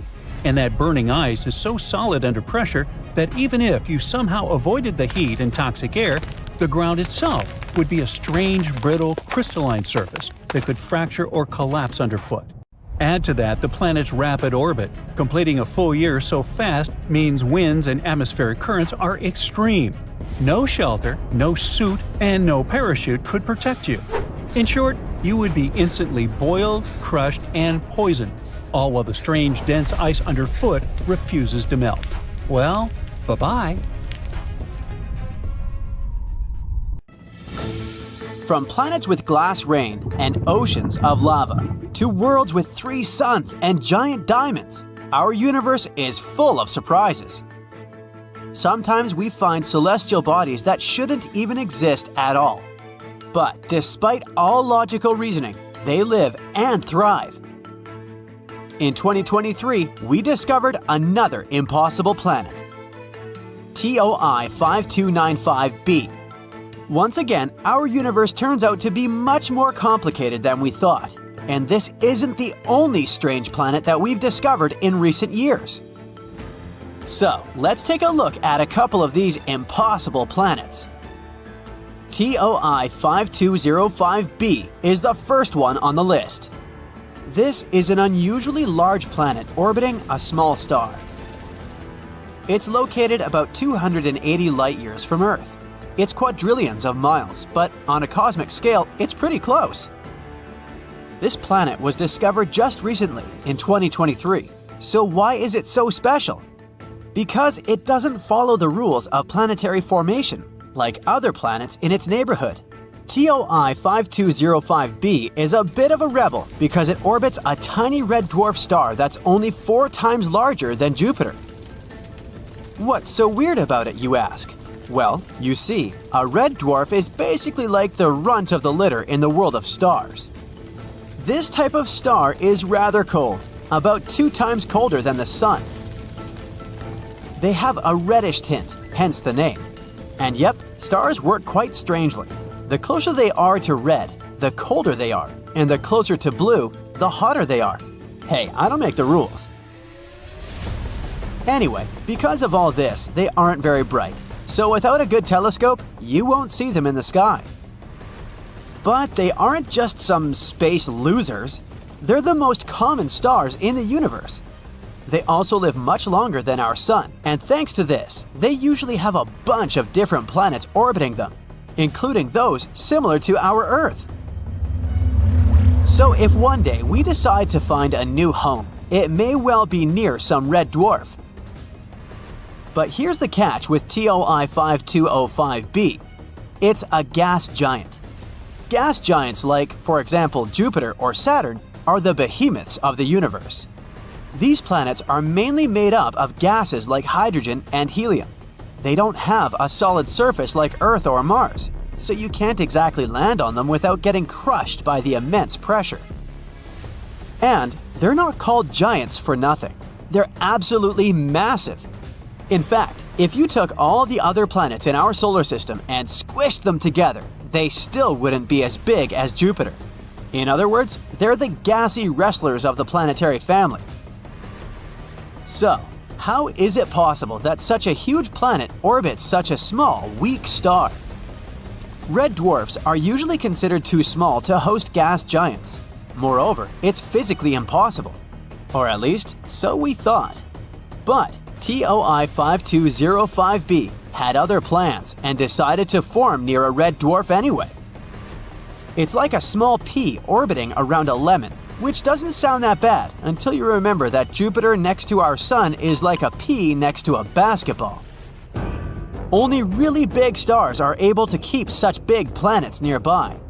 This had astronomers scratching their heads as it went against everything they thought they knew about planet formation. And while we try to figure out how TOI 5205b managed to break the rules, the planet itself seems pretty content to blaze its path through the cosmos. And it isn't the only one. In recent years, scientists have discovered a bunch of such forbidden planets.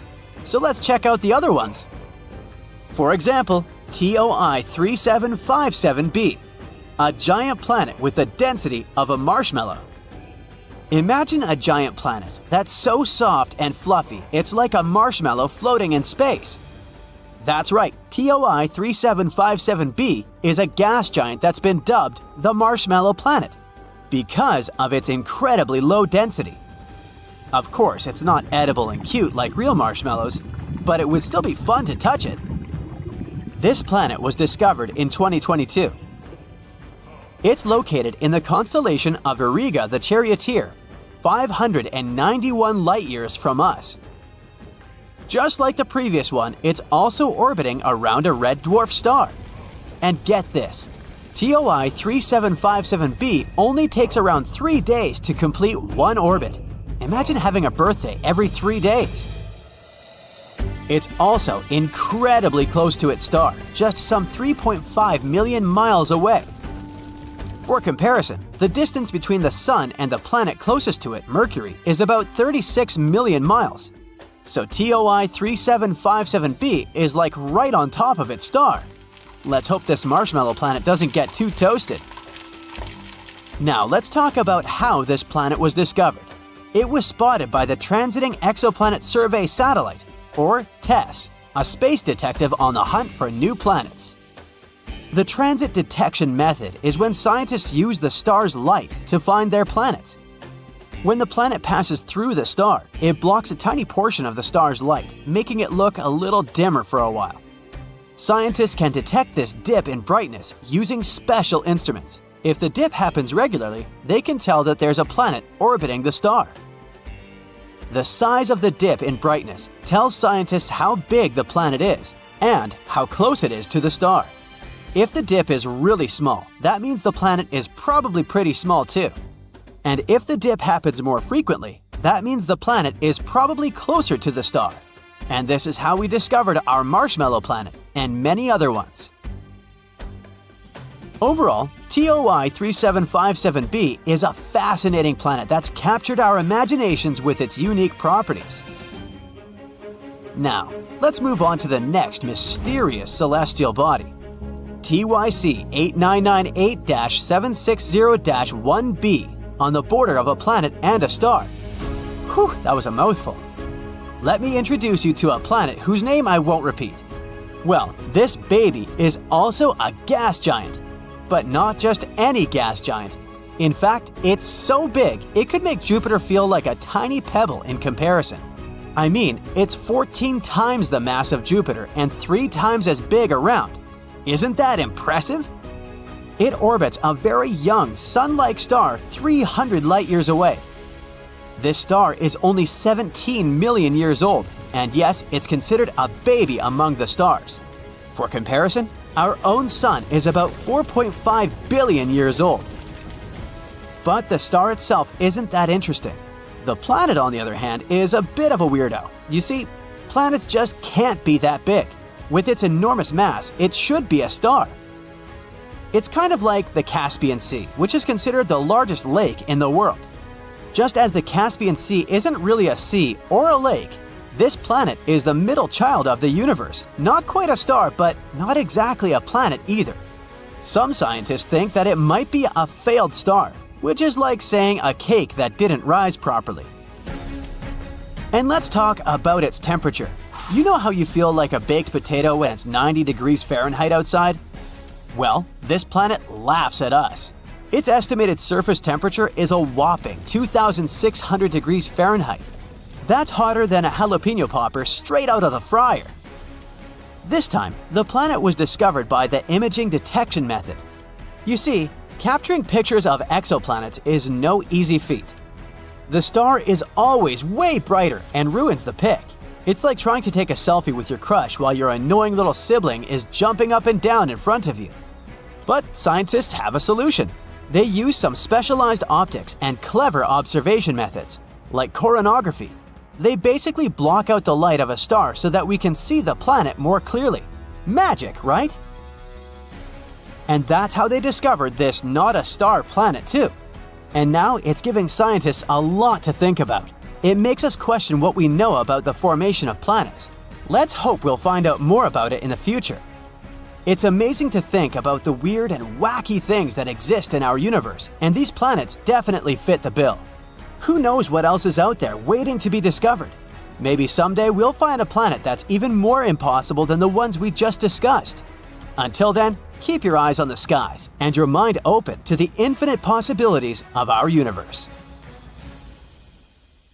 For thousands of years, people knew only about the planets Mercury, Venus, Mars, Jupiter, and Saturn, which they could see using simple telescopes, or even by the naked eye if conditions were good. But in the late 18th century, a famous astronomer named Sir William Herschel discovered a new planet that was icy blue in color. At first, people thought it was a star, but later they realized it was a planet. Today, we know it as Uranus, a planet that's more than 19 times farther away from the Sun than Earth. It's so far away that it takes Uranus 84 years to complete one trip around the Sun. This astronomer also discovered many other interesting things in space, like double stars and nebulae. In the mid-1800s, scientists noticed something pulled Uranus and strangely tugged its orbit. They thought there must be another planet out there, and they used math to predict where it would be. Finally, in 1846, they found Neptune using a telescope. It was too faint to see with the naked eye because it was too far away from the Sun. It was all so exciting. Who knows how many other planets could be there, lurking in the darkness of our solar system? Back in the mid-1800s, astronomers noticed something unusual was happening in the sky. A small rocky planet named Mercury was behaving strangely. It didn't follow the predictable orbit that was expected of it. One of the astronomers was a brilliant French scientist named Urbain Le Verrier. He came up with a theory that there could be another planet in our solar system no one had yet discovered. It would be located somewhere between Mercury and the Sun. This hypothetical planet, which he named Vulcan after the Roman god of fire, would have an incredibly hot surface, and it could be a potential explanation for Mercury's strange behavior. He never surely claimed Vulcan was really the one thing disturbing the orbit of Mercury. But, excited by the possibility of discovering a new planet, astronomers all over the world took the idea of Vulcan. For a planet that didn't exist, people committed to developing ideas and getting information about it. Some scientists didn't think it was likely that they had missed another planet as big as Mercury. It would have been hard not to see it by then. But there was a tiny chance of a smaller planet existing inside Mercury's orbit that was too close to the Sun, so no one could see it. One theory said it was about 13 million miles away from the Sun. Mercury is the planet with the most eccentric orbit in our solar system, but the closest point it gets to the Sun is about 28.5 million miles. This means Vulcan would be under half of that distance. The theory moved on, saying that if Vulcan existed, it would orbit the Sun every 19 days and 18 hours, and its path would be tilted about 12 degrees relative to the path of other planets in our solar system. Vulcan's position at its furthest point from the Sun would still be too close to the Sun to be seen with the naked eye, even during twilight. The only chance of seeing Vulcan would be during a solar eclipse, or when it passed in front of the Sun, which, as the theory said, would be 2 to 4 times a year. They had a theory that this mysterious planet was so close to the Sun that it could only be seen during a total solar eclipse when the moon blocked out the Sun's blinding glare. So, every time there was an eclipse, scientists would peer at the Sun, hoping to catch a glimpse of Vulcan. They were trying really hard, but no matter what, they couldn't find this mysterious planet. Some astronomers claimed to have spotted it during eclipses, but no one could ever confirm or find evidence for that. The theory of Vulcan was left waiting for some better times. Einstein had a different idea. You know about his theory of general relativity, right? That's where he claimed gravity wasn't some sort of natural force, but a result of space-time curved because of the presence of giant space objects, like planets and stars. Planets circle around the Sun in their usual orbit because space-time is curved. That means the planets are kind of falling towards the central star of our solar system. And Einstein tried to explain Mercury's unusual orbit using his own theory of relativity. Unlike the other planets in our solar system, Mercury's orbit wasn't that circular. Instead, it seemed to wobble slightly, as if there was an invisible force pulling it away. Einstein said this could be happening because the massive gravity of our Sun was actually curving the fabric of space-time around it. He claimed it's possible this changed Mercury's orbit a little bit. It took the scientific community a while to test this theory, but it eventually seemed like the most plausible explanation. Even though Einstein's theory gave us a more elegant explanation for Mercury's strange orbit, some scientists were still holding out hope for Vulcan. It was especially hard to let go of the idea of Vulcan because Mercury is also the planet that's really hard to see from where we're standing. But later, more and more scientists started accepting Einstein's theory above their imagination.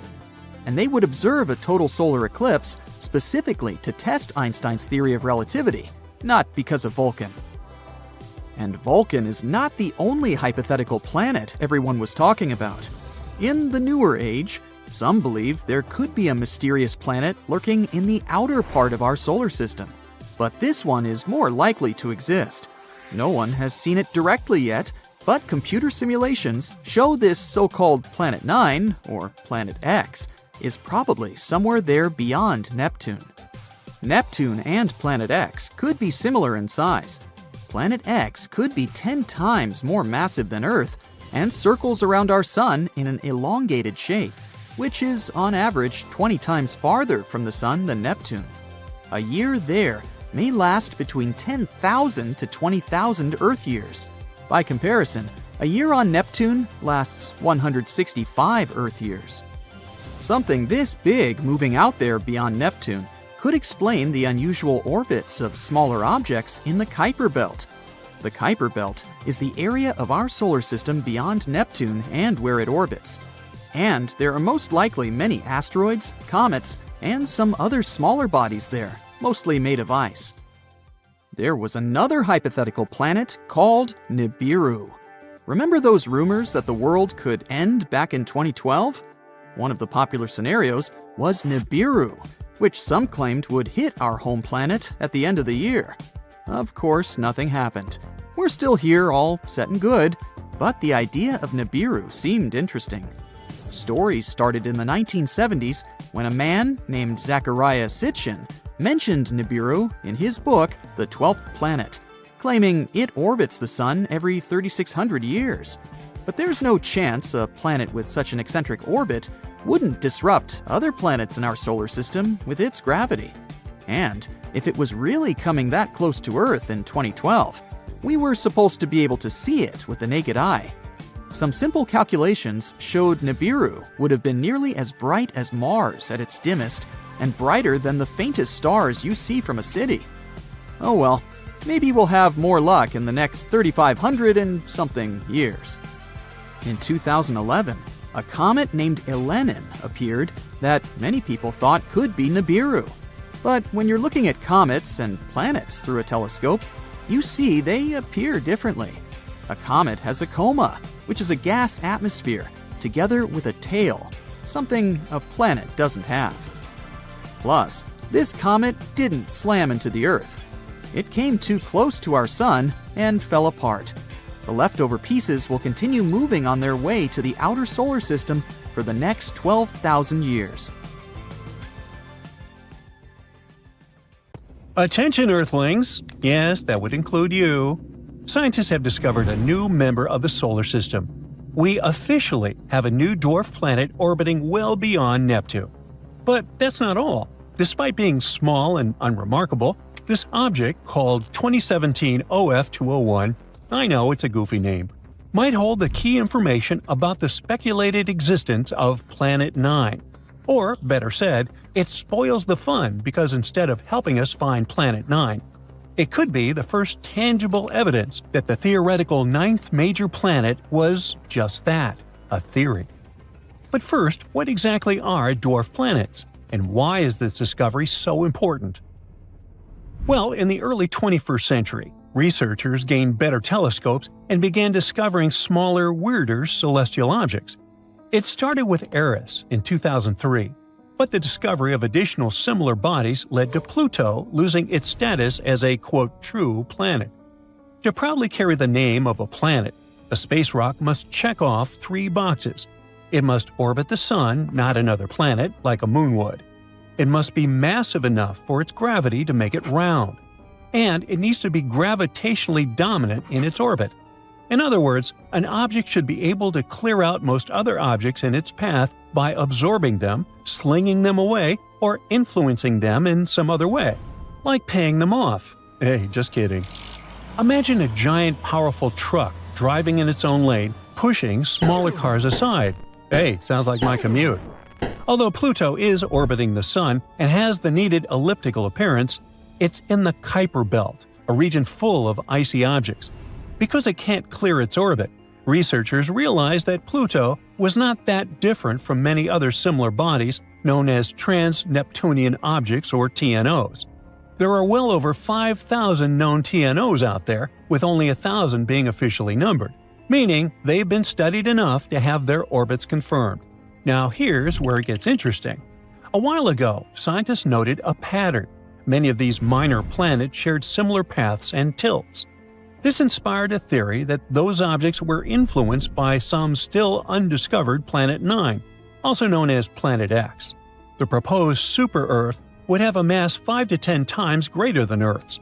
It would orbit far on the outskirts, possibly as far as 500 astronomical units, and like an invisible puppeteer, manipulate the orbits of TNOs with its gravity. Some of these objects get classified as extreme trans-Neptunian objects. Let's just call them ETNOs for short. ETNOs are minor planets with an average distance of at least 150 astronomical units from the Sun. They have eccentric orbits, which can't be explained by the gravity of Neptune, Uranus, Saturn, or Jupiter. This led some scientists to conclude that Planet X must be out there. Ooh. As the years went by and more TNOs were discovered, scientists began to notice that those newly found objects didn't follow the previously established patterns. Many TNOs and ETNOs discovered in the last 5 to 6 years didn't match the same orbital parameters. Of the 6,000 objects found orbiting beyond 30 AU from the Sun, many show no signs of being influenced by a hidden planet. Well, despite that, scientists still hesitate to admit that Planet X is just wishful thinking. Not only is discovering something new exciting, but a planet like that could also protect us by pulling in asteroids from deep space. It could help explain why our solar system looks so different from many others, where super-Earths and mini-Neptunes are common. It might even solve how the solar system was formed, how objects got scattered, and what's still hiding in the dark. Discovering Planet 9 wouldn't just be cool, it could reshape everything we know about the solar system. However, with the discovery of 2017 OF201, actually that's still a mouthful, let's call it OFI from now on. With the discovery of OFI, the whole Planet 9 theory seems to be on its last legs. So, what makes OFI so special, and how does it affect the idea behind Planet 9? The newly discovered member of our solar system is estimated to be about 430 miles in diameter. This places it in the dwarf planet category, certainly larger than many other trans-Neptunian objects, but still about 1/3 the size of Pluto. What stands out most is its elongated orbit around the Sun. It takes at least 25,000 years to complete one revolution. Its orbit brings it as close as about 45 astronomical units from the Sun, which is similar to Pluto's distance, and extends out as far as 1600 AU at its most distant point. This means it travels far beyond the Kuiper Belt and approaches the inner boundary of the Oort cloud. This orbit is not just extremely long, it's also highly eccentric, stretched out like a long oval. This puts it in a rare group of objects that travel to the most distant parts of our solar system. While there are objects with longer orbital periods, like comets that originate from the Oort cloud, they're much smaller than this newly discovered dwarf planet. But despite its relatively large size for such a distant object, OFI is nearly undetectable. It spends most of its time hidden from Earth's view, far from the inner solar system and too faint for current telescopes to spot. In fact, astronomers estimate it's only visible for about 1% of its 25,000-year orbit.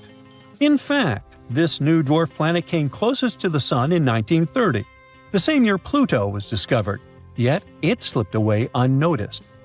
Nobody spotted it back then, and it only got discovered in May 2025 completely by accident. By digging through archived data from publicly available telescopes, researchers pieced together its location from 19 separate images taken over 7 years. That's impressive detective work. So, what does all of this mean for Planet X? The archive photos have revealed that this object's orbit does not match any of the orbital clustering previously used to support the Planet 9 hypothesis. It doesn't belong to the same group as other ETNOs, and, more importantly, if a hidden planet is really tugging on celestial bodies, OFI should have been flung out of the solar system millions of years ago. If Planet 9 was where we speculated and had the predicted mass, then OFI's current orbit wouldn't last. It would likely be altered or even destroyed within about 100 million years. However, its orbit appears stable and undisturbed, suggesting it has been like this for far longer. But wait, you exclaim. If the mysterious orbit of OFI is not caused by an invisible giant planet, what else could it be? Well, space is full of surprises, and gravity isn't exclusive to planets. One idea is that the orbit has been stretched over time by galactic tides. Just like the Moon pulls on Earth's oceans, the Milky Way galaxy itself pulls ever so gently on everything in the solar system. It's a slow, steady force. But if you're far out enough, like Ophi is, even that gentle tug can twist your orbit over millions of years. Now, another possible explanation could be that a passing star may have come to our solar system a long time ago, especially during its formation. Back when the Sun was young and surrounded by newborn stars, one could have passed close enough to give some outer objects a gravitational nudge. That kind of flyby could have easily yanked an icy object into a stretched-out, tilted orbit. The third idea is that such unusual orbits are leftovers from the early solar system, when planets and debris were being flung all over the place. Some may have ended up in stable but extreme orbits, like Ophi, the dwarf planet. If something really is pulling on these distant objects from outside our solar system, something like the galaxy itself, then we lack models to explain it. It's remarkable that we've managed to spot Ophi in the first place. These objects only appear when close to the Sun, so we've likely seen just a fraction of what's out there. There could be hundreds or even thousands of similar rocks, all with strange orbits and mysterious origins. Which means the real mystery might not be a hidden planet, but the hidden world of space rocks quietly orbiting in the dark, waiting to be found. A huge invisible danger zone is hanging above Earth, messing with satellites, zapping electronics, and giving astronauts a headache. Scientists call it the South Atlantic Anomaly, and it's kind of like the Bermuda Triangle of space, because weird stuff happens there and nobody fully understands why. Want to know more about this thing? Well, Earth has a magnetic field that protects us from dangerous radiation from the Sun. We'll talk about it later. And over one spot on the planet, right above the South Atlantic Ocean, that shield gets weirdly weak. It stretches over South America and parts of Africa, creating a sort of magnetic soft spot. That weak spot is bad news for anything flying out there. When satellites travel through it, their systems can freak out. Computers freeze, data gets scrambled, and sometimes entire instruments shut down. Basically, the space version of your phone glitching out right when you need it most. Astronauts have to be extra careful in this region too. When the International Space Station passes through the anomaly, radiation levels spike. It's not enough to fry anyone, but it's surely not fun. The equipment can take a serious hit. No one knows exactly what's going on yet, but scientists think the SAA might be a clue that Earth's magnetic field is shifting. If that's true, it could mean big changes for the future, for us all. You see, the South Atlantic Anomaly is connected to Earth's molten insides. Deep beneath the surface, the planet's core and mantle are constantly moving, flowing, and clashing. The outer core is a swirling ocean of liquid metal, and the mantle above is hot, solid rock. Under Africa, there's nothing to cool things down. The mantle is hotter than usual, which creates certain instability in the magnetic field above. As for South America, there, the Nazca Plate is dragging rock and debris down toward the core. This cools things off and keeps the field more stable. Such a wild temperature difference seems to be fueling the anomaly. According to some sources, it drives it across the Atlantic. The anomaly is slowly drifting westward. The thing is, Earth's magnetic field protects us from dangerous radiation from space, powerful solar winds, and wild swings in temperature, and keeps our atmosphere in check. But over millions of years, the magnetic poles have flipped. When it happens, north becomes south, south becomes north, and during those flips, the field can weaken. And some scientists thought the South Atlantic Anomaly might be a warning sign before a full magnetic reversal. It could mean disaster to humans, but we'll talk about it later. The good news is, these flips take over. On average, Earth flips its magnetic poles about 2 times per million years. That means the next reversal could be hundreds of thousands of years away. Nearly 600 million years ago, our planet's shield almost failed, but at that time, it could have been a good thing. Scientists think this near collapse might have triggered a massive evolutionary boost and helped the first complex life forms to evolve. Back then, during a period called the Ediacaran, the magnetic field weakened drastically and stayed that weak for about 26 million years. With less protection, solar radiation removed lighter gases from the atmosphere, leaving oxygen floating freely in the air and oceans. That oxygen helped the first multicellular oxygen-breathing organisms to see the light of day. Those were strange, squishy creatures that hardly resembled animals today. Some were disc-shaped blobs, fronds, or shapeless fans, stretching over 3 feet long. By the way, one of the earliest known animals, Dickinsonia, was among them. It looks kinda pretty, doesn't it? Now, how do we know all this? Thanks to rocks. They're like time capsules. Tiny crystals inside them preserve the power of the magnetic field from hundreds of thousands of years ago. For example, certain crystals from southern Brazil revealed that 591 million years ago, Earth's magnetic field was 30 times weaker than it is now. And rocks from South Africa dating back 2 billion years showed that the field was at full strength back then.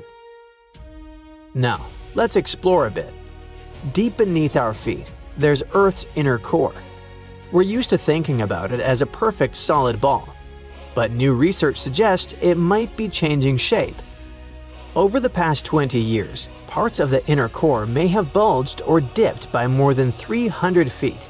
That's like a skyscraper popping up or sinking deep underground inside the planet. This core spins independently from the outer liquid core, which creates the magnetic field that shields us from dangerous solar radiation. The magnetosphere is non-negotiable. Without it, Earth would lose its atmosphere over time. Water would vanish, and life as we know it wouldn't survive. It basically keeps the planet alive. Without it, Earth could turn into a barren Mars, which lost its magnetic field billions of years ago, and along with it, almost all its atmosphere. So why is our planet's inner core deforming? It seems to happen where the solid inner core meets the super hot liquid outer core. The molten metal flows around it, and combined with the tug of an uneven gravity field, likely warps its edges. Scientists can't drill down to the core to check this theory. It's 3,200 miles below the surface. But they can track seismic waves from earthquakes as they ripple through Earth. They measure how these shock waves bend, slow down, or speed up, and it can help figure out what the inner core is made of and how it moves.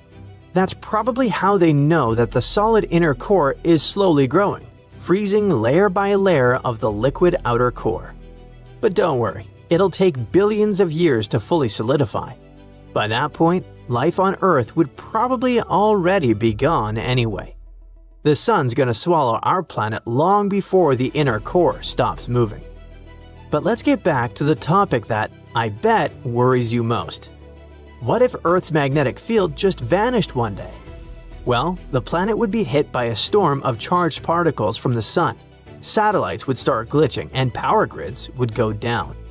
We would get zapped with higher levels of UV radiation, the kind that can cause all kinds of serious health issues. In short, it wouldn't be instant doom, but life would get a lot trickier. Luckily, now we know that a magnetic field doesn't just vanish overnight, but ours has been slowly weakening for over a century. So what would life on a planet with a super weak magnetic field look like? You would just have to throw away your compass. It wouldn't point north anymore, just towards the nearest patch of strongest magnetism, wherever that may be. The northern and southern lights would go insane, appearing closer to the equator, all because charged solar particles would be able to get through the atmosphere more easily. Satellites would be under constant attack. Solar particles would fry their electronics, mess with memory, and cause what scientists call single-event upsets. high-frequency radio signals would also get scrambled, thanks to free electrons in the ionosphere. Over time, the solar wind could even start wearing down the ozone layer, leaving us all more exposed to UV radiation. Now, let's decrease the level of drama. A magnetic field isn't the only thing keeping a planet alive. Mars did lose its magnetic shield about 4 billion years ago, and most of its atmosphere got blown away. But Venus has no global magnetic field, but still has a thick atmosphere. If Earth lost its magnetic field completely, we wouldn't instantly vanish, but life would definitely change, and we would have to get used to these drastic changes. So, we might be getting closer to finding a massive icy planet beyond Neptune's orbit. Sorry Pluto, still not you. Recently, some universe mapping using data from a telescope in Hawaii eliminated about 78% of the possible locations for this mysterious Waldo from space. Some people call it Planet 9, while others prefer Planet X. Either way, it's been causing controversy since its existence was first proposed, and that is mainly because no study so far can answer the big question: does it really exist? If discovered, Planet 9 would rank as the 5th largest planet in our solar system, with a mass 10 times that of Earth. It's also theorized to be gaseous, like Uranus. The initial study on Planet 9, dating back to 2016, suggests that this colossal new planet orbits the Sun 29 times farther out than Neptune, which sits at about 2.8 billion miles. As a result, the Planet 9 would take between 10,000 and 20,000 years to complete a single orbit around the Sun. If confirmed, this yet-to-be-understood world would dominate a region larger than any other known planet in our cosmic neighborhood. These are all intriguing hypotheses, but without a single piece of evidence or observation to back them up. Before dismissing this as a wild guess, it is important to note that these researchers relied on complex mathematical modeling and computer simulations to speculate about the planet's characteristics, because that's what they do. The hypothetical presence of this planet would explain various mysterious features located beyond Neptune. We are specifically talking about the Kuiper Belt, a huge donut-shaped region filled with icy debris left over from the formation of the solar system, including comets and dwarf planets like Pluto. What happens is that the 6 farthest objects in the Kuiper Belt exhibit elliptical orbits that are all oriented in a similar direction within physical space and tilted approximately 30 degrees downward relative to the orbital plane of our 8 known planets. What's strange here is that, despite their distinct orbital velocities around the solar system, they maintain this alignment. The likelihood of such alignment occurring randomly is extremely low, around 0.007%. So, here comes Planet 9, a hypothetical massive celestial body that offers a plausible explanation for this strange phenomenon, potentially exerting gravitational influence to shape these orbits. The initial theory didn't hold up for long, facing accusations of observational bias and calculation errors. Then, in 2017, another study popped up, sparking back the idea that maybe Planet 9 is out there after all. This time, Spanish astronomers tried a novel approach, focusing on observing extreme trans-Neptunian objects. These celestial bodies orbit the Sun in highly stretched elliptical paths, with average distances exceeding 13 billion miles. The research suggests that the distances between these objects' nodes and the Sun might provide clues to Planet 9's location. You see, these nodes are the points where a celestial body's orbit intersects the solar system's plane. When these objects reach these points, they're more likely to interact with other solar system bodies, potentially causing significant changes in their orbits or even collisions. So, if the trajectory of these extreme trans-Neptunian objects remains stable, everything's fine. But if it's not, well, that's a sign that something else, something big, is messing with their path. And that's exactly what the research found. There is something unseen out there, throwing these objects off course. And that something could be a planet, chilling at a distance between 300 to 400 times farther from the Sun than Earth. To this day, the study of the extreme trans-Neptunian objects is the strongest evidence we've got for Planet 9's existence. And if you're still not convinced by this theory, know that strange motions like these have led to planetary discoveries before. Neptune, for instance, was spotted because Uranus's motion didn't quite agree with the predictions of Newtonian gravity. But the deflection of its orbit could be explained if it was caused by a pull of an undiscovered planet. And just like that, we discovered Neptune. Now, the year is 2021, and there's all this buzz about Planet 9 again. After correcting some old guesses, studies are now leaning towards the idea that this mystery world follows an epic loop around the Sun every 7,000 years. That is massive news, because it means this planet might be closer than we ever thought, making it easier for our telescopes to spot it.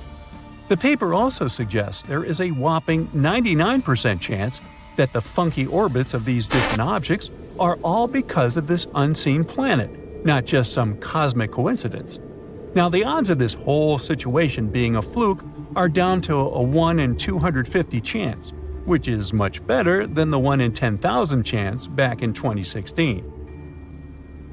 All these optimistic numbers have brought us to where we are today, keeping our hopes and working on better equipment to continue the mission of spotting Planet 9. As mentioned earlier, researchers in Hawaii created some kind of treasure map utilizing the Panoramic Survey Telescope and Rapid Response System to eliminate 78% of its locations. This is great news, considering how challenging it is to find a planet-sized needle in a cosmic haystack. But unfortunately, Planet 9's presence remains a ghost in the dark outer reaches of our solar system. Enthusiasts are still convinced of its existence and believe it is only a matter of time before we celebrate the discovery of Earth's new cosmic cousin. They're putting their hopes on the Vera C. Rubin Observatory, which is currently under construction in Chile and is scheduled to begin science operations in late 2025. Over the course of 10 years, this observatory will scan the entire southern hemisphere sky every few nights with a 27-foot, fast-moving telescope equipped with the largest digital camera in the world. The idea is to catalog everything in the solar system, reaching out to and beyond Neptune, and tracking the movements of millions of celestial objects, including space junk, asteroids, comets, and stars. If Planet 9 is indeed out there, this next-generation telescope could be the one to find it. The existence of this mysterious planet is far from being universally accepted in the scientific community. That is simply because Planet 9 isn't the only explanation for the strange phenomenon occurring beyond Neptune. One theory suggests that a group of distant objects, such as dwarf planets, comets, and moons, might be collectively influencing the orbits of the extreme trans-Neptunian objects. Others believe that a black hole is behind all this. These compressed masses are some of the densest objects in the universe, potentially capable of affecting the orbits of other masses, like how this supposed ghost Planet 9 is believed to be doing. Another bold perspective suggests that our current understanding of the laws of gravity is flawed, actually incomplete. This theory, known as modified Newtonian dynamics, proposes that these distant icy objects exhibit strange behavior not due to influence from another planet, but rather because the immense gravitational field of the Milky Way is influencing them. However, even supporters of this theory acknowledge that it is too early to draw firm conclusions, and much more extensive research is still required. While we continue our relentless hunt for Planet 9, some astronomers have taken it a step further, suggesting the existence of a hypothetical Planet 10. This world has a mass and size like that of Mars or Earth and is located on the edges of the Kuiper Belt. But the thing is, if this alleged Planet 10 is indeed as small as scientists believe, it might not have enough gravity to clear its orbit of debris. And that is pretty similar to what happens with Pluto, being one of the reasons why it got into trouble back in 2006. So yeah, it's better not to get too excited. This supposed Planet 10 might end up classified as another dwarf planet. Way out by Saturn, there's an icy moon called Enceladus. and it's literally spitting out ice into space. And that ice contains the stuff life's made of. Oh, and there's a whole ocean hiding under the ice. And who knows what's living in it. Enceladus is only about 300 miles across. It could literally fit inside the state of Colorado. But even though it's super small, it's got liquid water, energy from hydrothermal vents, and a bunch of chemicals that could actually support life. In other words, it's one of the best spots in the solar system where life could exist. Now, rewind about 20 years. NASA's Cassini spacecraft flew by Saturn and noticed something strange. Enceladus was shooting out little jets of icy particles from cracks near its south pole. Later, scientists realized those jets were coming from a giant underground ocean beneath the moon's surface. When they analyzed the frozen grains from those plumes, they found almost all the elements needed for life: carbon, hydrogen, nitrogen, oxygen, and phosphorus. Only sulfur was missing. The only problem was, most of those samples came from Saturn's E-ring, a huge ring made of dust and ice that surrounds the planet. And those particles had been sitting out there for decades, maybe centuries, meaning they could have been changed by space radiation. So no one could say for sure if those life ingredients really came from Enceladus itself. But now that's changed. A new study has just confirmed that fresh ice grains, the ones newly blasted out from Enceladus, contain organic molecules, including stuff like nitrogen and oxygen. Here's how scientists figured it out. In 2008, Cassini flew right through one of those icy geysers, and it literally got splattered with tiny particles. They hit the spacecraft's dust detector at insane speed, 11 miles per second.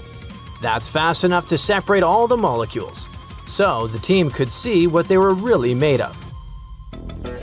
Then the scientists used a technique called mass spectrometry and managed to study those fresh grains in detail. They found molecules that on Earth are part of certain chemical reactions. Those build the complex structures life needs to exist, including ones that may contain nitrogen and oxygen. One of the researchers said that this likely proved that those complex organic molecules hadn't formed in space. They might have actually been coming straight from Enceladus's ocean. Another scientist explained that those molecules could play an important role in biological processes. All this means that Enceladus might really be habitable. But even if there's no life there, that's still a big deal.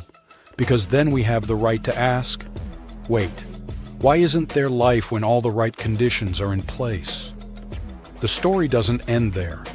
The European Space Agency is already planning a future mission to actually land on Enceladus, right at its south pole. They want to scoop up more samples and see what's really going on under all that ice. The launch is planned for sometime in the early 2040s, so in just a few decades, we might finally find out whether this tiny frozen moon is home to some bizarre life forms. But Enceladus isn't the only potentially habitable place we know about. Admittedly, the others are beyond the edge of our solar system. Like 3 possible super-Earth planets orbiting a nearby orange dwarf star. Now, super-Earth is just what scientists call planets that are bigger than Earth but smaller than the icy giants like Uranus and Neptune. Scientists from the University of Exeter found that those exoplanets were orbiting their parent star, HD 48498, which sits about 55 light-years away from Earth. That's practically our cosmic neighborhood. Each of these planets takes a different amount of time to go around its star. One needs 7 Earth days, another 38 days, and the last one 151 days. And the coolest thing is that the outermost planet might actually be hanging out in the star's habitable zone. That's the sweet spot where it's not too hot and not too cold for liquid water to exist. It means the planet's surface could be comfortable enough for water to exist without boiling or freezing. This makes it a great candidate for life as we know it. Over 10 years, the team collected nearly 190 super precise measurements using cutting-edge equipment that looks at the light coming from stars. By checking whether the star's light is slightly shifting toward us, this is called blue shift, or away from us, that's red shift, They can figure out if a planet is tugging on it. The host star itself is an orange dwarf, something like our Sun's smaller and calmer cousin. It's similar to the Sun in many ways, but as an orange dwarf, it gives off less radiation than our yellow dwarf star does. The coolest part is that this is one of the closest planetary systems we've ever found that hosts a super-Earth in the habitable zone around a Sun-like star. Now, super-Earths aren't exactly rare. Scientists have found over 6,000 exoplanets since the first one orbiting a Sun-like star was confirmed in 1995. To spot such distant worlds, astronomers use all sorts of tools, like NASA's Kepler telescope, launched in 2009 to find Earth-like planets in the Milky Way. Let's sneak a peek at some of the most exciting exoplanets out there. Gliese 667 cc is only 22 light-years away, even though that's still about 129 trillion miles from us. It's about 3.8 times the mass of Earth, and zips around its red dwarf star in just 28 days. So a year there is 13 times shorter than ours. Its red dwarf star is cooler, and the planet probably sits in the habitable zone, though occasional stellar flares could give it a sunburn. Kepler 22b is way farther out at 600+ light-years. It was the first Kepler planet found in a habitable zone. It's about 2.4 times bigger than Earth, and we still don't know if it's rocky, liquid, or gaseous. Its orbit is close to Earth's, taking 290 days to circle its G-class star, smaller and colder than our Sun. Kepler 69c is a whopping 2,700 light-years away. This planet is almost 70% larger than Earth. Its orbit takes 242 days, putting it in a Venus-like spot in its system. But since its star is only 80% as luminous as our Sun, the conditions on that planet might be way friendlier than those on Venus. We discovered TOI 733b in 2023. This world is about 245 light-years away. It orbits its star super fast, taking just 4.9 Earth days. But the coolest thing is that it might be completely covered by a massive ocean. Could there be life in that ocean? Time will tell. GJ 1214b is 40 light-years away, pretty close by space terms. The planet is almost 3 times Earth's diameter and 8 times as heavy. It needs 38 hours to orbit its red dwarf star. The surface temperatures there hit 450 degrees Fahrenheit, and with all that heat and pressure, water behaves in crazy ways, like hot ice or superfluid water. By the way, that superfluidity is wild stuff when water moves like magic without friction. But don't try it on Earth. You'll just get dehydrated. Proxima Centauri b is the closest super-Earth, sitting at just 4 light-years away. It has a similar mass to Earth's, but a year there is only 11.2 days. Its star even wobbles a bit thanks to the planet's gravity. That's actually how scientists discovered it. The planet sits in the habitable zone but gets blasted by extreme UV radiation because it's super close to its star. Right now we can't even study its atmosphere. And finally, TOI 715b. This one orbits a red dwarf, which is smaller and cooler than our Sun.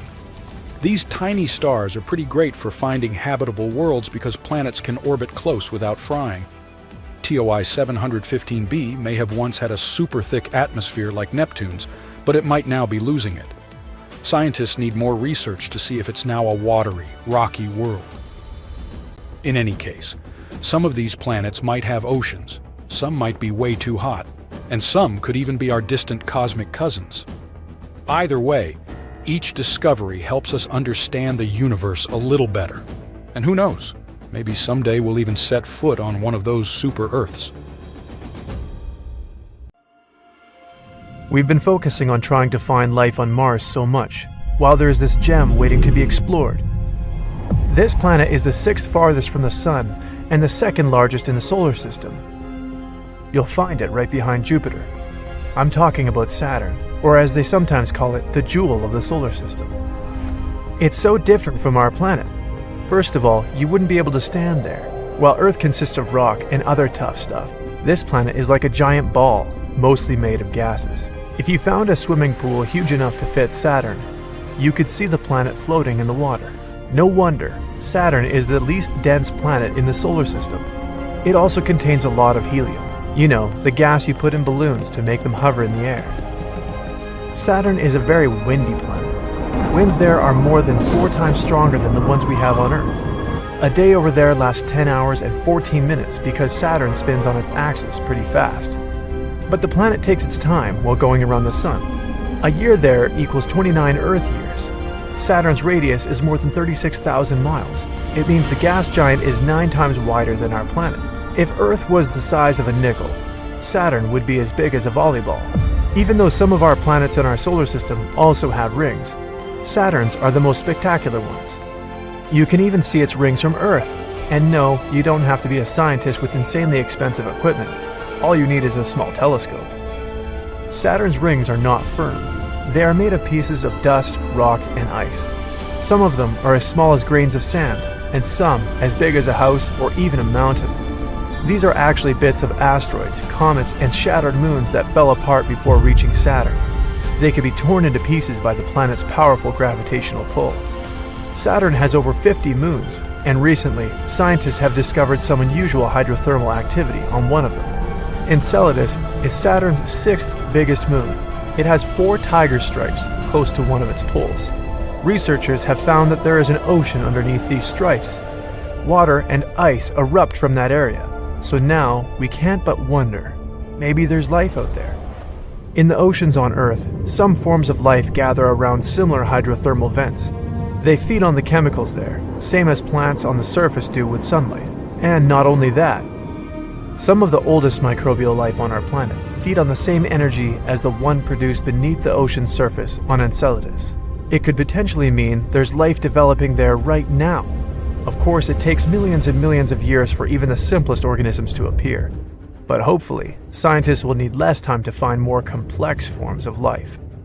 There are millions of exoplanets out there in space, and scientists have been searching for those that could be potentially habitable. Exoplanets are planets orbiting a star outside of our solar system. Dwarf stars are similar, less luminous than the Sun. They sometimes live for more than 10 billion years. That's enough time for a living organism to develop and evolve into a more complex form.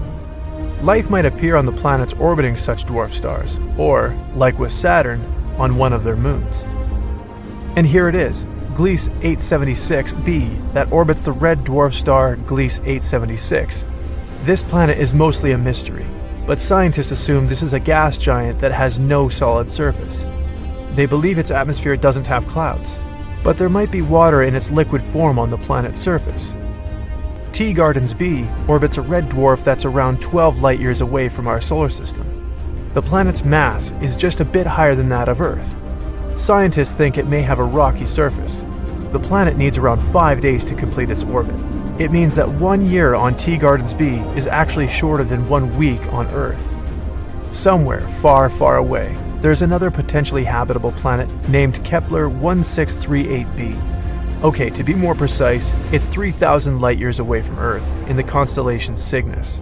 This planet is 4 times as heavy as Earth and twice as wide. It needs almost 260 days to complete 1 orbit around its star. The gravity on this planet is stronger than that on Earth. It wouldn't be an easy feat to jump on its surface. 1 more Kepler coming along. This time, it's Kepler 62e, a planet that's more than 1.5 times the size of Earth. Scientists believe this one has a warm, humid, and hospitable atmosphere with cloudy skies. There are 1,200 light-years between Earth and this planet. Kepler 62e needs 122 days to orbit its red dwarf star. Its neighbor, Kepler 62f, is another potentially habitable zone. It's a world around 40% bigger than Earth. Scientists think this planet might be covered in water. The oceans on our planet are full of interesting creatures and organisms of all sizes, so the chances are this planet also hides some intriguing living beings, or at least it has the potential to develop life. When we say habitable, it doesn't mean life definitely exists there. It just means there are conditions for some forms of life to develop. LHS 1140b is a planet located in one of the potentially habitable zones. Unlike its gas companions, it's solid and quite rocky. The planet's radius is 60% larger than that of Earth, and its mass is 7 times bigger.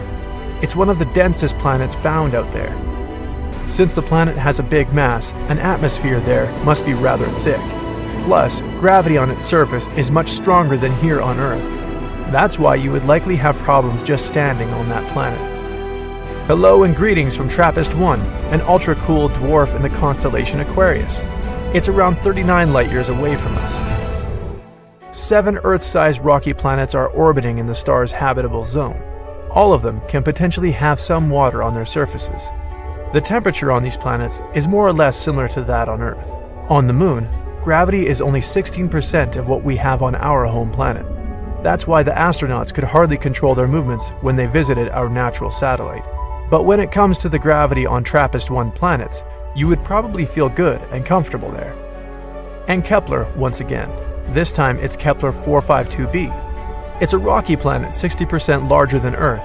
Its parent star is similar to our Sun. This planet has actually spent around 6 billion years in the habitable zone, while Earth has been there for a mere 4.5 billion years. This planet needs 385 days to orbit Kepler 452. This star is around 20% brighter than our Sun, but has the same temperature. The whole system is very far from our little oasis. It would take you 28 million years to get there. And now, how about KOI 7711.01? It's another intriguing world 1,700 light-years away from us. This planet is only 30% bigger than Earth. It gets almost the same amount of heat as we receive from our Sun. Sometime in the future, people might start colonizing the galaxy. They would be looking for new planets to live on. Then we'd certainly have to make really long trips, and maybe one day we'd reach Proxima Centauri. It's a nearby star that has a couple of planets we could potentially inhabit, like Proxima Centauri b. It's around 4 light-years away from Earth, and it doesn't sound that far at first, but it actually is. It would take about 6,300 years to travel there, if we use the technologies that are available these days. It would mean many, many generations to make a trip like that, and it would take even longer to finally inhabit that new world. People would be born and raised on spaceships. They would live their lives there without ever seeing either Earth or the planet they're heading to. Instead of trees, mountains, and rivers, there would be only the dark nothingness of faraway galaxies spreading in front of them. They would never be able to wander unknown streets, breathe in the fresh air, feel the wind. The only place for them to travel to would be another part of the ship. Certainly, such a journey wouldn't be simple, but it would pay off if people managed to build some more beautiful worlds, like the one we have here on Earth. Is that even possible? Time will tell. Just when you think space couldn't get any more weirder? Hey, check my grammar. The universe throws a curveball in the form of a giant glowing bubble that's too perfect to be real. Astronomers have spotted something strange drifting through our galaxy. And it's not a rogue planet, which is a space body the size of a planet that doesn't orbit any star. It's not a star itself either. It's not even your average supernova remnant. It's a perfectly round sphere, and scientists are stunned. Astronomers were going through data from a super powerful radio telescope when they spotted something that looked like a perfect round bubble. At first, they thought it was the leftovers from a massive star explosion called a supernova. But the weird part was that the object was too perfect. Normally, such explosions leave behind messy, uneven clouds. And the newly discovered one looked like someone had drawn it with a compass. The scientists named the space bubble teleos, which means perfect in ancient Greek. They've already looked at all the possible explanations, but none of them really make sense yet. This strange space body was discovered thanks to a telescope in Australia called ASCAP. It's been scanning the sky and finding all kinds of weird circular objects. This research was part of a project called the Evolutionary Map of the Universe. Some of the faraway circles, known as ORCs, which is short for odd radio circles, have already puzzled scientists. But this one is different because it's inside our own galaxy. At the same time, even though Teleos is technically closer to us, scientists can't quite figure out how close it is. And that's making it harder to understand where it came from or how it formed. The researchers have taken an even closer look at this strange space bubble, and found something super odd. It only gives off a very faint glow and only in radio waves, not in visible light or X-rays. Based on that glow, they figured it's most likely the leftover shell of a massive star explosion called a Type Ia supernova, one of the brightest and most powerful kinds of explosions in the universe. This kind of explosion happens like this. A super-dense dead star called a white dwarf starts stealing material from a nearby star.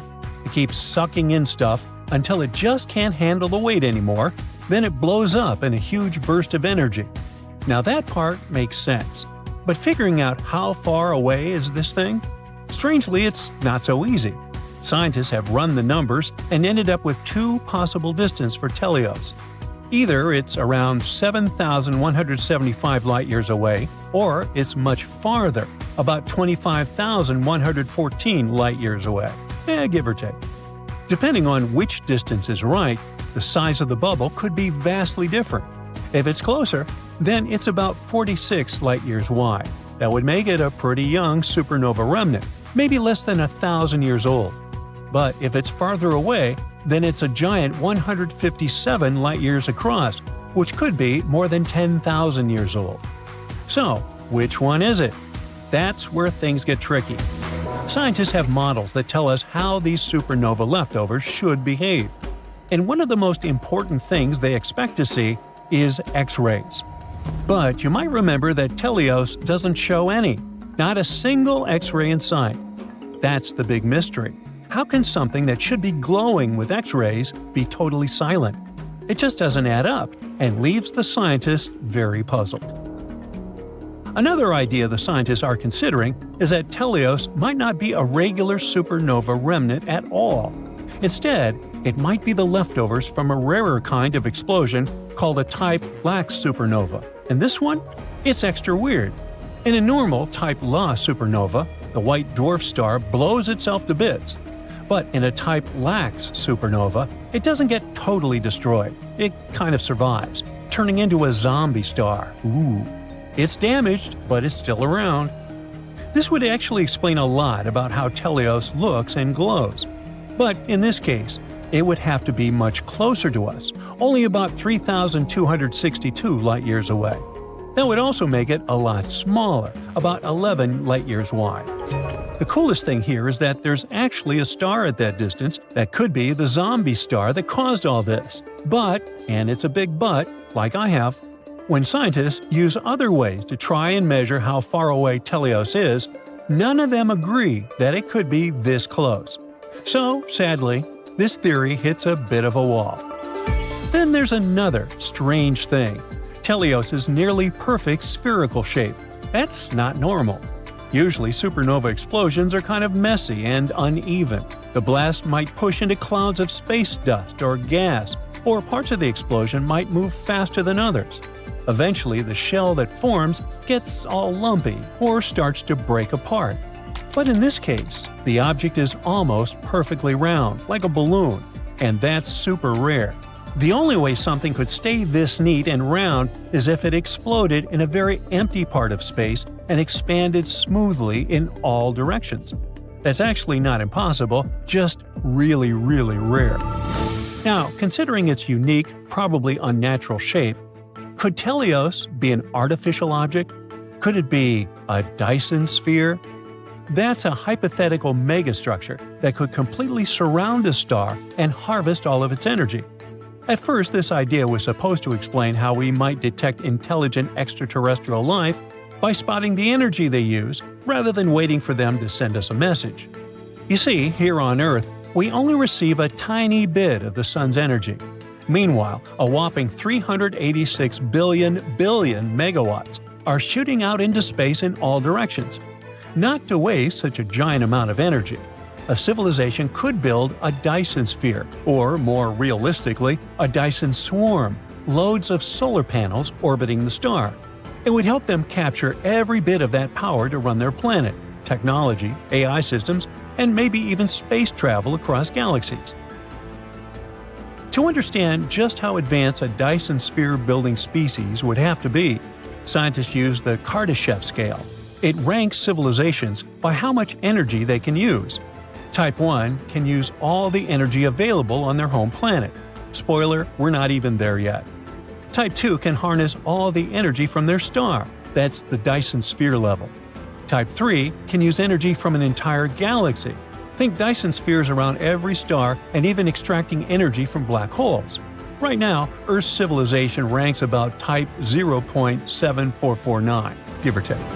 That means that we haven't even maxed out the energy available to us on Earth, including fossil fuels, renewables, and nuclear power. We're still taking baby steps on this cosmic scale. Anyway, the problem with the theory that our perfectly shaped object could be a Dyson sphere is that this example of super advanced technology would give off heat. In other words, there would be thermal infrared radiation, and the object would be unusually bright in the infrared. This could be a sign that something artificial is absorbing the star's energy and re-emitting it as heat. But the scientists have found no heat signatures or anything like that when observing Teleos. So, do we have the final answer? Not yet. The scientists have looked at all the existing clues, how bright the thing is, how big it looks, and how far it might be, and none of the possibilities are totally perfect. Each idea has a problem, especially the fact that we're not observing any X-rays, which should be there according to the usual rules. They still think that regular type LA supernova idea is the best bet for now, but they're not 100% sure. There's just not enough proof to say for certain. So, the mystery continues. The team says we'll need more powerful and detailed observations to really figure out what happened here. But in any case, if something like Teleos can exist, what else is out there, waiting to challenge everything we know about the universe? Prepare for blast-off, because there's some exciting news from NASA coming our way. Care to look into the fascinating world of Saturn's moon Titan? NASA's groundbreaking Dragonfly rotorcraft lander is set to take off in 2027, looking to explore this mysterious space object. Now let me introduce you to Titan. It's an icy celestial body with an atmosphere filled with nitrogen, and it might even have an underground ocean. Titan is also home to rivers and lakes that flow on its surface. But guess what? They're not filled with water like our lovely planet. They have methane instead. Now let's check out Titan's celestial credentials. It's not just any moon. It's the second largest in our entire solar system. It's only 2% smaller than the biggest moon we have hanging around our neighborhood, which is Jupiter's Ganymede. Titan's size even puts Mercury to shame. And did I mention that its atmosphere is 4 times denser than that of Earth's? Thanks to Titan's lower gravity and thick atmosphere, Dragonfly is the perfect robotic companion to uncover its hidden treasures. Let's move on to Dragonfly, the star of NASA's upcoming mission to Titan. This cosmic drone is not your average explorer. Equipped with a full array of interesting gadgets, Dragonfly is like a flying laboratory, ready to uncover more secrets of Titan. It's the first interplanetary rotorcraft lander probe, designed to take us on an epic journey of discovery. And don't let its name fool you. Dragonfly won't just buzz around aimlessly. This technological marvel is able to glide for several miles between different locations on Titan's surface. Think of it as a cosmic Uber service for scientists. And speaking of technology, Dragonfly is carrying some seriously cool equipment. It'll feature the Drill for Acquisition of Complex Organics, DRACO, instrument, which will help us scoop out material from Titan, while the Dragonfly Mass Spectrometer, DRAMS, will analyze what these samples are made of. But how did we stumble upon Titan? It was March 25th, 1655, when a Dutch astronomer was out there with his telescope, exploring the cosmos. Lo and behold, he spotted something amazing. It was Titan, the biggest moon of Saturn. Fast forward almost 300 years to 1944, when another cool astronomer jumped into the picture. He was doing some experiments with light when he figured out that Titan actually has its very own atmosphere. There's more to this story. In 1979, the the Pioneer 11 spacecraft decided to take a joyride through the Saturn system. It confirmed all the cool things scientists had previously speculated about Titan, like its temperature and mass. However, there was one tiny mistake.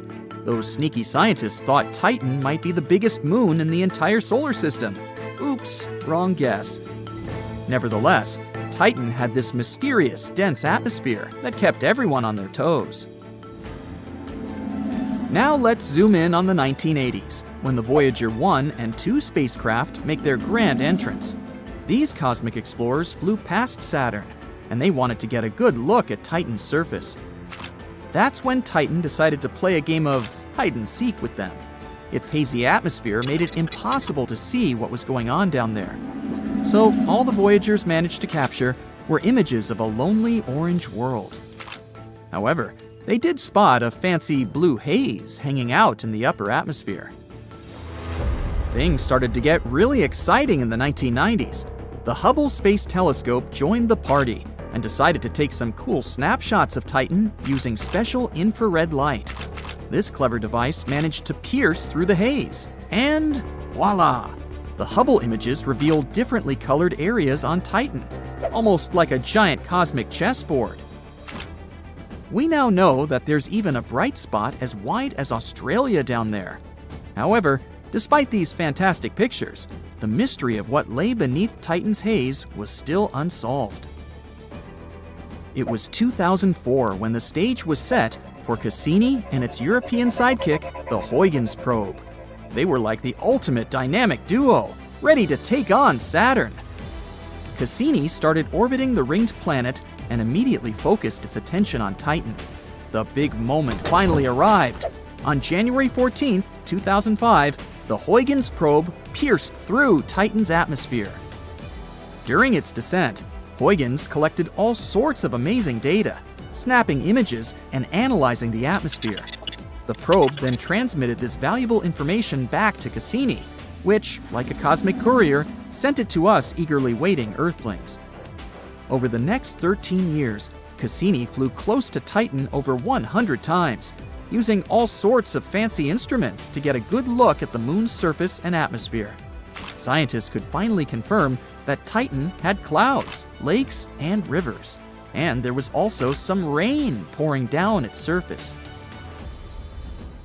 Thankfully for us, Titan isn't the only moon in our solar system that could technically harbor life. Take the wondrous moon of Neptune called Triton. For starters, it's the largest moon of Neptune, but it's also a real oddball. Among the many moons out there, only 5 are known to be geologically active. And guess what? Triton is proudly part of this exclusive club. It loves to show off its geysers, which spew nitrogen gas. Picture Triton as a fashionista in an icy ensemble. Its surface is mainly frozen nitrogen, giving it a chill, frosty vibe. You might want to bring a warm coat if you ever visit. Now, you may be wondering how Triton manages to keep warm in such a frigid environment. Well, it's got a secret weapon called tidal forces. Imagine Triton and Neptune engaged in a cosmic dance, creating gravitational friction. This dance seems to generate some heat, helping to warm up Triton's waters. With all this talk about heat, you might be getting excited about the possibility of life on Triton. However, finding life on this moon is about as likely as finding a unicorn riding a skateboard. Voyager 2, the only mission to ever fly by Triton, made its journey back in 1989. And if you're hoping for another mission to Triton anytime soon, well, let's just say the stars aren't aligning in our favor, literally. The window for a mission to Triton opens up only once every 13 years, because our planet and Jupiter need to be perfectly aligned for the landing to work. Scientists would use the gravitational pull of the largest planet in our solar system to safely deliver a probe on Triton. Now, let's address the elephant in the room, or should I say, the polar bear. It's so cold on Triton that hopes for life to survive unfrozen are about as slim as a toothpick. Sorry, potential little microbes. You might need a few extra sweaters to set up shop down there. Even though Triton may not be the most welcoming place for life, it's still a celestial gem worth exploring. Scientists also believe Triton wasn't always a part of Neptune's crew. As it turns out, Triton was most likely just minding its business, hanging around aimlessly in the distant Kuiper Belt. Along came Neptune with its mighty gravitational pull and snatched Triton right out, officially making it a moon of its own. Just like our trusty satellite, Triton is also stuck in a permanent face-off with Neptune. One side of Triton always has its eyes locked on the planet. As for this amazing moon's fate, things aren't looking so good in the long run. It's already getting closer and closer to Neptune every day. Why is that, you might wonder? The problem is with those tidal interactions, which are playing some cosmic tricks on Triton. They're causing its orbit to wither away, like a slow-motion dance towards Neptune. Scientists predict that in about 3.6 billion years, Triton will cross an invisible boundary. If these current calculations are correct, there are two possible scenarios. It'll either have a collision with Neptune's atmosphere, or it might just break up into tiny pieces. If the latter happens, an all-new ring system would form around Neptune, just like the one we see around Saturn nowadays. Triton is not the only satellite that might end up this way. Phobos, one of the Martian moons, is likely to disintegrate too, and sooner, in 30 to 50 million years. Scientists have thought for a long time that really huge black holes, those called supermassive black holes, sit in the middle of all big galaxies.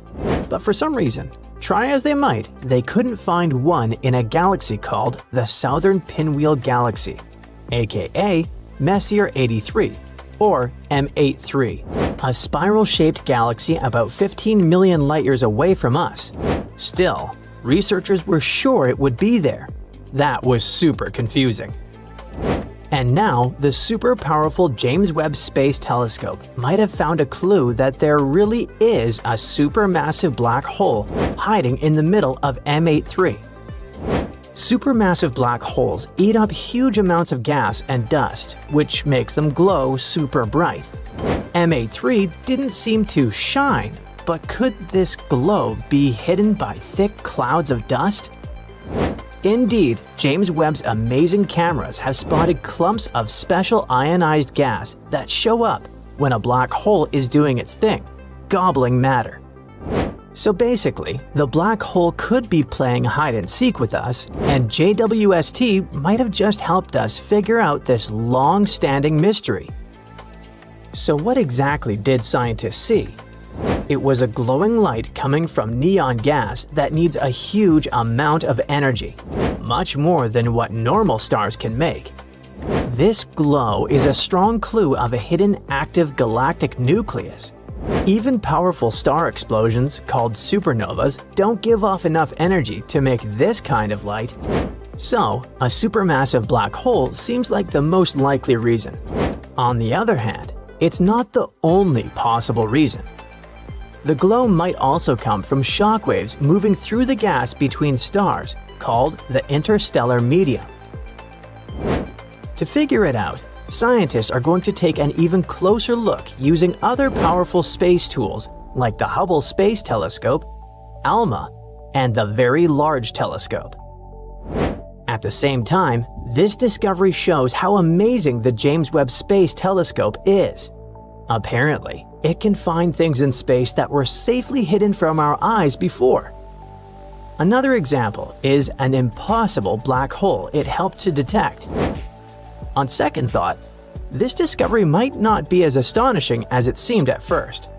Let's figure out this mystery together. The thing is, astronomers thought they had found a super hungry black hole that was eating stuff 40 times faster than it should. And that was something that didn't make sense with the existing laws of physics. That black hole, called LID 568, was spotted with the help of the James Webb Space Telescope. It was from the early days of the universe, having formed just 1.5 billion years after the Big Bang. So, at first, it looked like the ravenous black hole was eating way too much and way too fast. That would have made it grow really big really quickly, which was surprising for such an early time in the universe. But now, after looking again with the Webb telescope, scientists realized they had been wrong all this time. The black hole hasn't been breaking the rules at all. What actually happened was that thick dust got in the way and made it look like it was eating more than it really was. Here's how black holes normally work. When stuff falls into them, it gets super hot and shines brightly. There's a rule called the Eddington limit, which tells us that the most a black hole can eat is based on how big it is. If a black hole tries to eat more, the light it gives off pushes the stuff away, so it can't eat anymore. Some black holes can eat a little more than this rule says. This is called super Eddington accretion, but not as much as 40 times. And the first guess said that LID 568 was doing just that, breaking this limit in a big way. And then, the new study, published in April 2025, showed that the black hole was actually eating at a normal rate. The mistake came from not seeing clearly because of all the dust in space. It blocks and scatters light, making it harder for us to see the black hole clearly. So in the end, our hungry friend turned out to be not so hungry and pretty normal. Kinda disappointing, right? Scientists say that if a black hole is hidden by dust, like LID 568, you have to fix the light measurements for the dust to get the right size for the black hole. If you don't do that, you might get the wrong number for how big the black hole is, which also messes up the calculation for the Eddington limit. In their study, the team measured the black hole size using infrared light. This light is not blocked by dust as much as regular light, which is what scientists usually use. Thanks to this, they found out that the black hole was almost 1 billion times bigger than the Sun, and about 40 times bigger than the old guess. With this new, bigger size, they could fix the calculation for the Eddington limit, which made it clear that the black hole wasn't as hungry and bizarre as they thought. So, its feeding habits don't mean it's a super huge black hole growing really fast. Scientists have known that dust can mess up measurements of black holes, but they haven't always been good at fixing it when studying galaxies far away. This means that other black holes might have also been measured incorrectly, and people might have misunderstood them. The team's new way of measuring could help scientists learn more about these black holes that are hidden by dust in galaxies, especially the little red dots galaxies discovered with the James Webb Space Telescope. When scientists look at the first pictures of those faraway parts of the universe, they found something totally new. A bunch of tiny, super red galaxies. They named them the little red dots. There are hundreds of them. These dots only show up during a short time in the universe's history, when the universe was about 1 billion years old. And these little red dots are super confusing.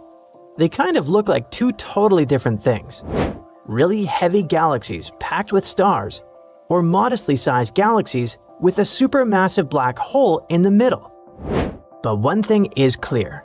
The typical red dot galaxy is tiny, only about 2% the size of our home Milky Way galaxy, and some are even smaller. So, what makes them shine? There are two main ideas. One of them claims that each little red dot is filled with a crazy number of stars, up to 100 billion, which is about the same number of stars as the Milky Way, even though a red dot is way smaller. Imagine standing in a huge, quiet room. That's like space near our solar system. Now imagine that same room completely jam-packed with the whole population of a very large country. Super crowded. That's what the inside of a little red dot might be like. It could be one of the most crowded places in the universe.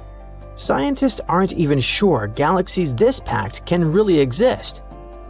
Another idea is that these red dots are small galaxies with a giant black hole in the center.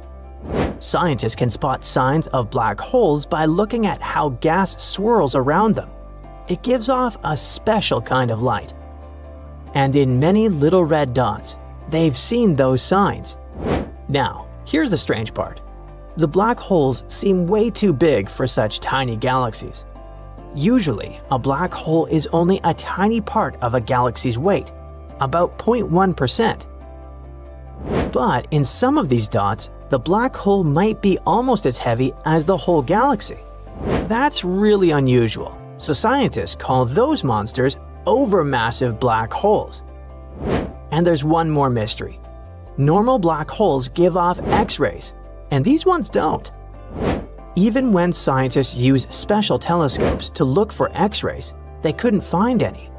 It's like these black holes are playing hide and seek, and we don't have the necessary means to find them yet. This terrifying but very much real image emerged just recently. In it, you can see something that looks like it belongs in a science fiction movie. From far above Earth, aboard the International Space Station, an astronaut captured something astonishing over Louisiana. A gigantic jet blasting upward straight into the sky. It looks as if Earth is sending a signal skyward. Can science explain this eerie phenomenon? Apparently, it can. This energy blast is called a gigantic jet, and it's one of the rarest and most powerful kinds of lightning we know about. Unlike regular lightning, which strikes down toward the ground, gigantic jets shoot up from storm clouds, and they can stretch for more than 50 miles into the sky. Sometimes they even reach the ionosphere, the layer where Earth's atmosphere starts blending into outer space. To give you an idea, space officially starts around 62 miles above sea level, and the ionosphere stretches from about 50 to 400 miles up. Shockingly, scientists have only known about gigantic jets for about 20 years, and we're still figuring out exactly how they work. One theory is that something inside the storm cloud blocks the lightning from escaping downward. So all this pent-up energy looks for another way out and ends up blasting upward into the sky. But honestly, we still don't fully understand why it happens. Gigantic jets are also extremely rare. Scientists think that they happen only around 1,000 times a year on the entire planet. And when they do happen, they carry a lot of energy. We're talking more than 50 times the power of a normal lightning bolt. The strongest gigantic jet ever recorded happened in Oklahoma in May 2018. It was intense, reaching a temperature of 8,000 degrees Fahrenheit and releasing about 60 times more energy than regular lightning. In other words, it was a huge burst of electricity flying straight into the sky. Most of the photos we have of gigantic jets come from satellites or astronauts on the International Space Station. But a few have also been captured from airplanes flying over storms. The latest jaw-dropping image was taken on November 19, 2024, by an astronaut aboard the ISS. At first, the picture wasn't released by NASA or any space agency, but one photographer, known for tracking and photographing rare lightning events, found the photo by accident. He was browsing through a NASA-run website called the Gateway to Astronaut Photography of Earth, which hosts photos taken by astronauts. There, he spotted images showing a giant lightning jet. Eventually, the photos were brought to public attention on February 26, 2025, and they've also been turned into a time-lapse video on YouTube. We still don't know exactly about the exact spot where the jet happened. Thick storm clouds covered the ground in the pictures. But based on where the ISS was flying at the time, the jet probably happened just off the coast of New Orleans. Speaking of other images of the gigantic jets, a photographer living in Puerto Rico was taking pictures of a storm moving through the area. That same storm would later grow into Hurricane Franklin. While watching the skies, he saw something truly amazing. Several massive lightning bolts shooting straight up out of the storm clouds, stopping just below the edge of space. No wonder. According to a 2022 study, gigantic jets happen most often in tropical areas, and they're more likely during fast-growing storms, like Hurricane Franklin. Gigantic jets often end with thin, red branch-like lightning tendrils. These faint red flashes are very similar to another rare type of lightning called sprites. Those sometimes look like giant glowing jellyfish in the sky. In 2023, an astronomer named Stanislav Kaniansky in Slovakia captured one of the clearest images of a sprite ever. It happened during a thunderstorm over Central Europe on August 14th, and he spotted it near his home. In the photo, you can see a huge glowing red structure with zigzag patterns stretching over 31 miles across the sky. But like all sprites, it only lasted a fraction of a second before fading away.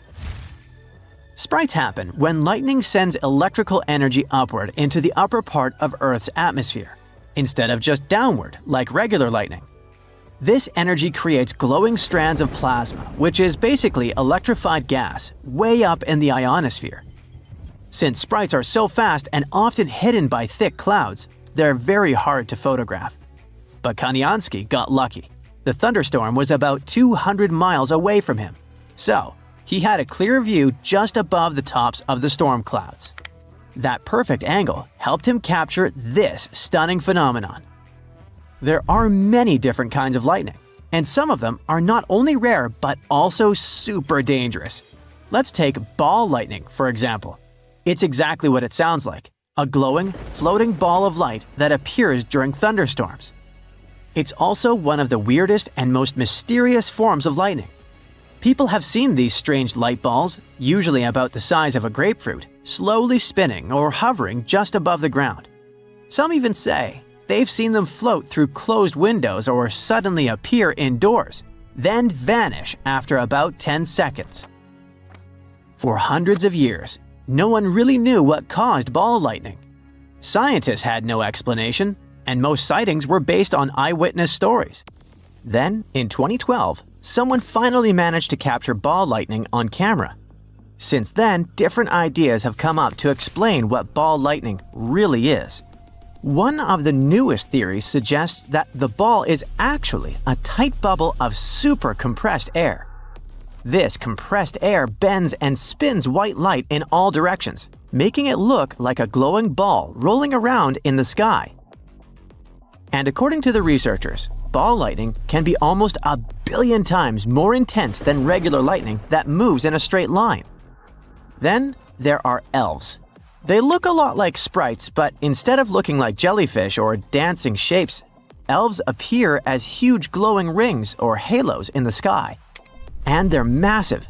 An elf can spread out to be up to 185 miles wide.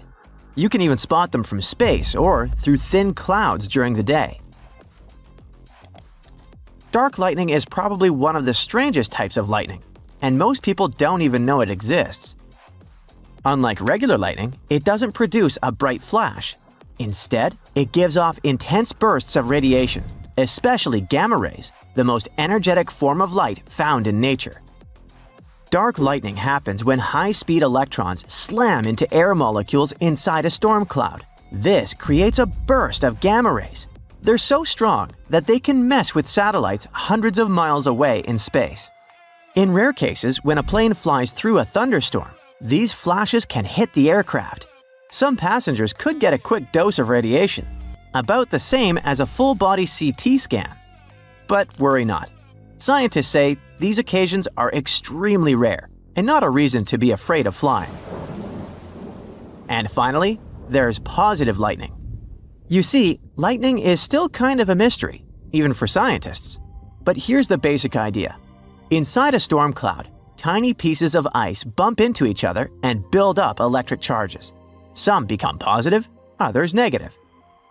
Most of the lightning we see comes from the bottom of the cloud, where there are lots of negative charges. These reach down and zap the ground. But sometimes, lightning comes from the top of the cloud, where positive charges hang out. That's called positive lightning, and it only makes up about 5 to 10% of lightning strikes. Most of the time, those positive charges just zap other parts of the cloud. But sometimes, they shoot all the way down to the ground. That's why positive lightning can strike even when the sky looks clear, because it comes from way up high in the cloud, sometimes miles away from the storm itself. The scariest part? is that regular lightning can reach about 300 million volts, while the charge of positive lightning can be up to 1 billion volts. That means positive lightning is much stronger and more dangerous.